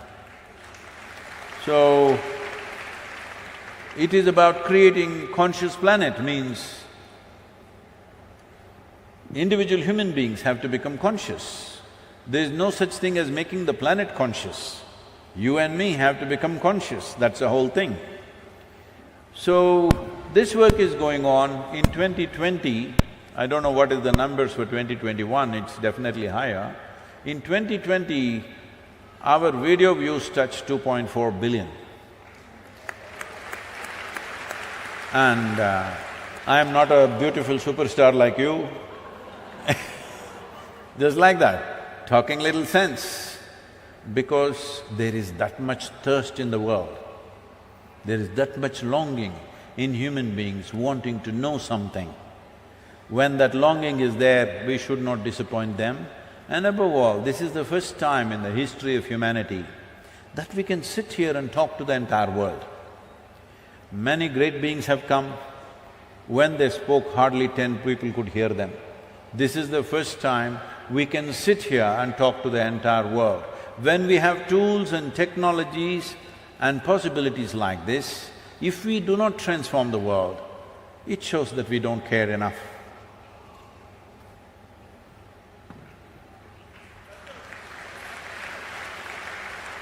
Namaskaram. Hello sir, hello sir, hello ma'am. So my question to you is, what on an individual level can… Ask her also, huh? Yeah, I think it's for both of you, sir, Okay. ma'am. So, what at an individual level can I contribute to make a difference and to save soil? Like, what is the basic contribution can I make as an individual? Because I'm not like a great person like you or ma'am. So, like a common man, what can I do? A small thing to save soil. See, please. One thing is, you being a common man is a lie. First thing, you're not a man. Another thing is, you're not common. I don't see anybody else like you, so you're not common. I know in your life, within yourself, you're very special for your own life, isn't it? Hello? Let's be straight about this. Within your own home, you are a very special person. If somebody treats you in a common way, will you take it? No. So don't use those things are said in political rallies. It's okay. There is no common man in the world. If you meet him in a private space, he's a very special guy. So don't describe yourself like that. You're doing this… I'm sorry, I'm being a little like this, because I'm using this question to prick everybody, not just you. You're doing this as to how I can do less. Because everybody says, Sadhguru, but I am only human. Arey? Being a human means being on top of the world. Of all the creatures on this planet, you are right on the top. Yes or no? In the evolutionary scale of things, you are on top of the world and you say, I am only human. When will you say, I am human? Because human is a great possibility, but you always refer to your humanity as a weakness. You always refer to your humanity as if it can't do anything. So now you have a phone with you. Phone. Is it a smart one or a dumb one? Huh? Smart one, see?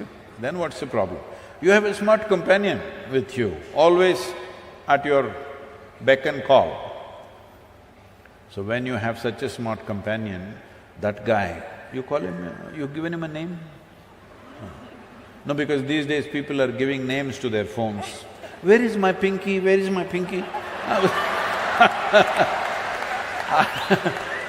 Somebody was looking for their pinky and I said, what pinky? No, my phone, I call it pinky, it's on it written pinky. So no name for the guy. We'll call him Ramo today. Am I being too nasty? Is it okay? I call my car profit. Huh? I call my car profit. She confessed something, I'm not telling it. So, you have a powerhouse in your hands. This is a powerhouse. Just you, one person, leave the others, just you. If you are really committed with this kind of a companion in your hand, you can touch the 4 billion people I'm talking about. You can. Will you or will you not? That's left to you. But you have the means to do it. Yes or no? You have the means to do it. Every one of you have the means to do it. Will you do it or not is the only question. I heard 27 and a half voices.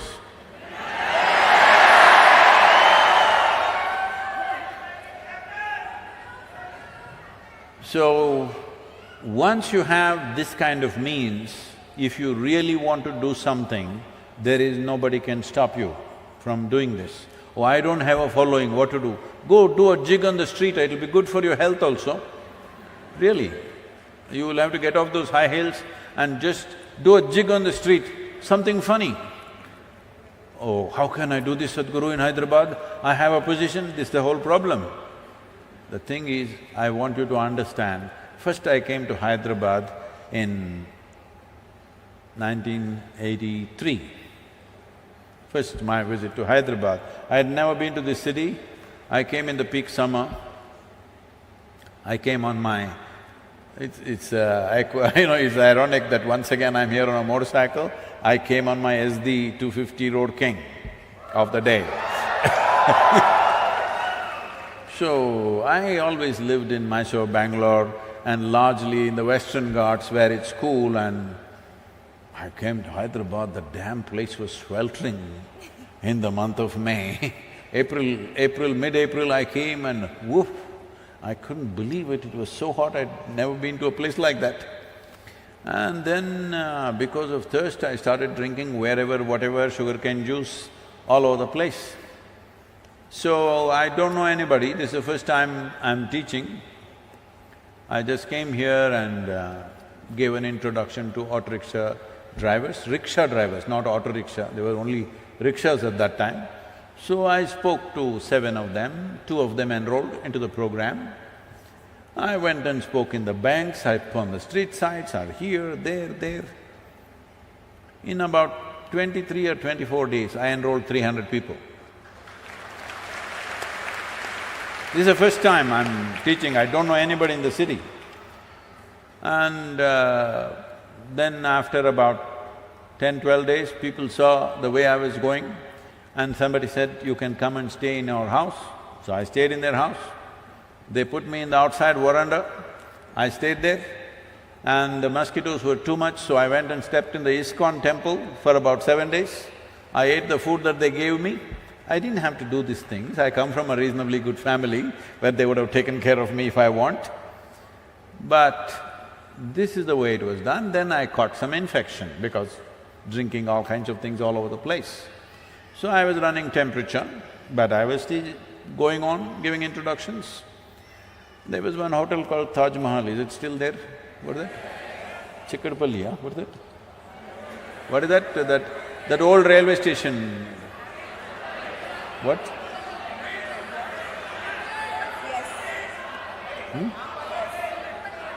Namak… Yeah, that one. Been a long time. So, they wouldn't give me a hall.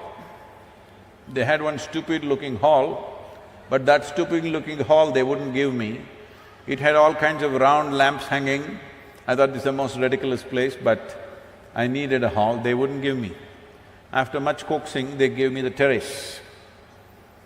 So, after nearly a month of campaigning, and I'm running temperature for almost 20 days, I've lost almost like 7 kilograms. I never was excess weight. I was… from the age of 19 till today, I'm still the same weight. But 7 kilograms I lost in Hyderabad, you must give it back to me. Sangeeta just sent one meal to me today, I must get back those 7 kilograms.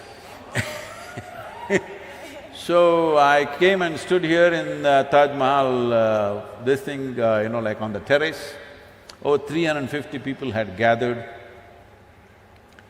and I was sweating profusely, my clothes were dripping with sweat because I'm running such high temperature and weather was also reasonably warm. And I went on. These are all 3-hour sessions at that time.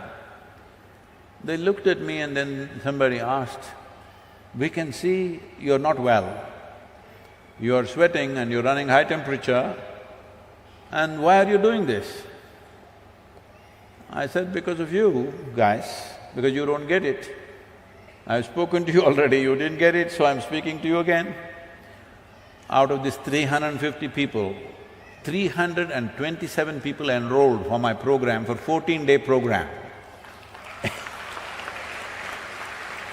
I'm saying this to you because if you realize that what you're doing is significant, if it's really significant, whatever it takes, you must do it, isn't it? So I'm just asking you, is this cause of soil really significant for you, or is just save soil is an entertainment for you? You must make up your mind. Hello? Is it significant for you? If it's significant, you must just make it happen. What does it take? I don't know what it takes, whatever the hell it takes. If it's significant, you must make it happen. Yes, I was doing, but one volunteer, what he said, Sadhguru, I just came to touch your feet. He pushed me, Sadhguru, I'm not coming anymore. Every day I have people like this. People come to me, it's a volunteer organization, over 17 million volunteers, and no, don't clap, because volunteer organization means nobody knows what the hell to do. Everybody is enthusiastic, but nobody knows. Like I said, when I'm riding, they're super enthusiastic, they're coming and pulling my leg like this. They're enthusiastic, they're very wonderful people, but they don't know what to do. How to manage them and get work done efficiently. You come to any of our events, not one event ever fails. In the last 35, 40 years, not a single event.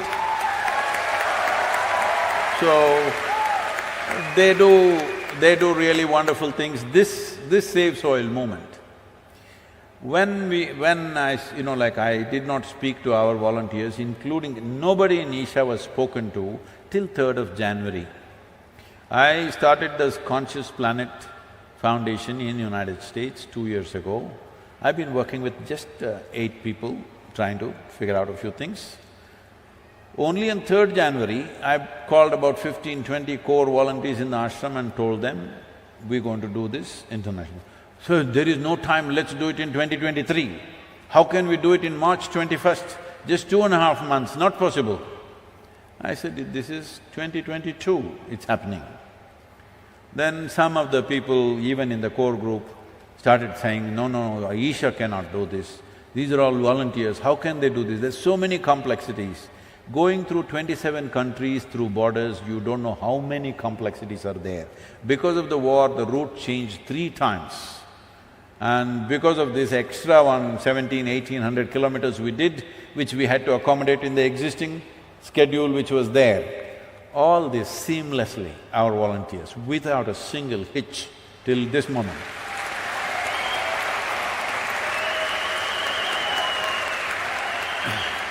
Every event in all these nations booked up 3 to 4 times over. Just halls couldn't take it, that is the only restriction. Otherwise, everywhere there would be 3 times more people. I'm sure even in Hyderabad it would be the same. This is because… but at the same time, because they're volunteers and because they are not professionally trained, and above all, they're not working for a living, they're not doing this for a living, every day somebody will come up to me and say, Sadhguru, she's so horrible, I can't work with her, that guy is impossible, I can't work with him. So I tell them, see, if what you're doing is really significant, because in this world only such horrible people are there. If you see what I'm doing is very significant, you must learn to work with all these horrible people. And you must learn how to make these horrible people into wonderful people. But if you want to work with perfect people, you must go to heaven and today. Yes. Because if you can't work with the people who are here the way they are, then you must go somewhere else. So this problem of what can I do? The immediate thing is, everywhere this question is there, it's not just you, everywhere this question, what shall I do? Initially what they're asking is, shall I go home and fix my kitchen garden? Very cute of you, but that is not a solution. You called? I'm sorry. You need something? No. You need it? Okay. So, for most people who are living in apartments, your kitchen garden may be 2 pots. One may be some kind of a flower thing, another may be 1 tomato hanging there. That's your kitchen garden. You want to go and fix it. Very cute of you, it's a good thing to do, but it's not a solution. Right now, we are talking about the problem of agricultural lands, which accounts for nearly 71% of the world's arable land. When we talk about agricultural land, we're talking about that piece of geography on which daily human hand is tending to it. Men and women are working on it. And that is in the most horrific state. Not even a single nation, Not a single nation in the entire world has the minimum 3% organic content, which makes soil soil. Not even one nation. So this has happened for whatever reasons, let me not go into the technicalities of it, but the important thing is, you must understand when we are facing a problem of this magnitude, where scientists are talking about soil extinction. When we use the word extinction, we normally said dinosaurs and dodos. But now we are talking about soil extinction, and that's not a joke. Because just 70, 80 years ago, almost every nation used to face this, at least in our nation, we used to have severe famines every 3 to 4 years. In 1942, the famine took 3.2 million people in 4 months in this country. Famine is not even like a war. War means at least somebody will shoot you dead. This is a slow fade. 3-4 months it takes to die slowly. Most terrible things will happen to you. You will lose your humanity altogether. There have been many nations, many situations, I don't want to name them, but there have been many places where people have chopped off the limbs of their own children and eaten to survive, because they didn't want to kill their children. Do we want to drive the world once again in the direction of the famine? Because that's exactly where we are pointed right now. The whole world is moving towards a famine. It is not even that we have not reached there yet. Already 2 nations in Africa, today you just see the news, 2 nations in Africa are going into severe famine. 49 million people are not going to have any food. David Beasley, who was on the video I saw, he said, we don't have the money to provide food. Last year they provided food worth $9 billion. This year they asked for $15 billion. They are not getting it because everybody is talking about Ukraine. Next year they want $22 billion. How long will you run the world like this? Food must grow where people are, isn't it? You get it from here, there and give aid, is it going to work for long? This year, I want all of you to know this and feel it in your hearts, otherwise what is the point? 350,000 children could die in the next 4 to 6 months because there is no nourishment. How can we let this happen? After all this infrastructure, this education, this information, this technology, everything, once again we are driving the world towards famine. This is simply unpardonable as far as I'm concerned. We must turn it away. Fortunately, 74 nations have already declared, others are examining the Save Soil policy document. I'm sure they will move in that direction, I have no doubt about it. We will also work on this. We are setting up a 25-member scientific committee which will handhold small nations. After this journey is over, the real hard work begins. So what can I do? One thing is, you can give your time to me, I can make use of you because you have a smart friend. That is one thing. But right now, you use your smart friend, look him up properly, explore your smart friend properly. There are so many possibilities there. Do something, do hee, ha, ha, do a jig, do a song, do whatever damn nonsense you want to do. But somehow awaken the world to this, because otherwise, once again we are driving towards famines. This time, it could be a global thing. When food scarcity comes, I want you to know, whoever has the biggest guns will take the food. Even if you grow it in your backyard, you will not eat it. Just know this. Thank you. Thank you so much, Sadhguru, for the beautiful insights. And yes, we are all with you in the Save Soil movement. Thank you so much, Samantha, for joining in conversation with Sadhguru.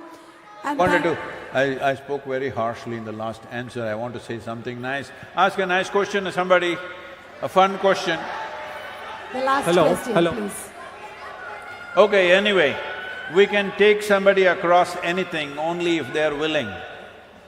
Willingness means, let me tell you, this happened. Wait, if I have to tell you a story, tell you a story, you must be in the right mode.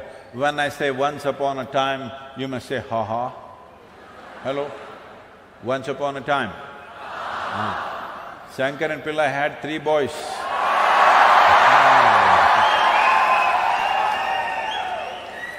And one day, because he was in Telangana,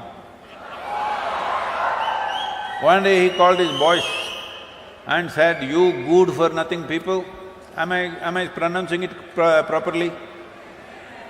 My accent is correct? "You good for nothing fellows, you must do something good in your life." The boys asked, the Telangana boys, they asked, "Father, what is good? We don't know what is good, how to do good." They said, "You don't know what is good? Do something good." "But we don't know what is good, how to do good." "Do something, go out, help an old lady to cross the street, do something like that." So then the boys went out. In the evening they came back. So Shankaran Pillai asked the first boy, "Did you do something good?" "Yes, father, as you said, I helped an old lady to cross the street." "Ah, you are a good boy." Second boy came, he asked him, "Did you do anything good today?" "Yes, father, I helped an old lady to cross the street." "You also found another old lady?" Then the third boy came, he asked, "What did you do?" "I helped an old lady to cross the street, father." "What, all 3 of you found 3 old ladies to cross the street?" No, father, not just 3 of us, we also called our cousin Ramu. Because you don't know, these old ladies are so stubborn, she just wouldn't cross. So you can only help people who are willing. Are you willing? Save soil, let's make it happen. And thank you very much, Samantha, to be here and make this happen. Thank you very much. La la la la la la la. La la la la la la la la. La la la la la la la. La la la la la la. You must do it. Whatever.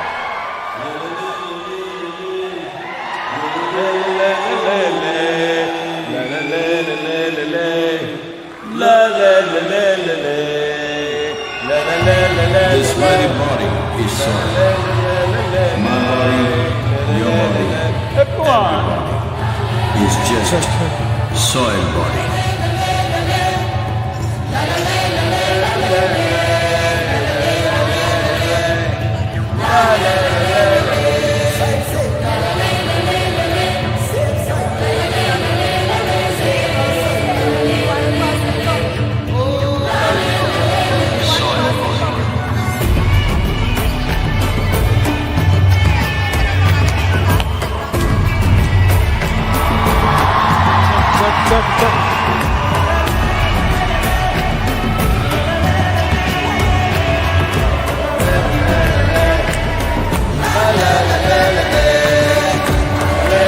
The magic of soil is it turns death into life.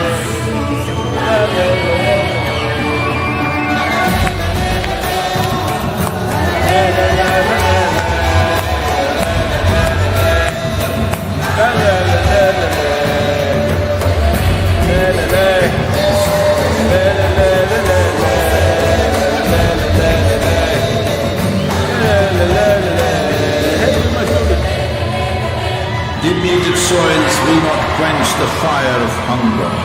Unquenched hunger can burn the very world. This is a generational responsibility. Save soil. Let's make it happen.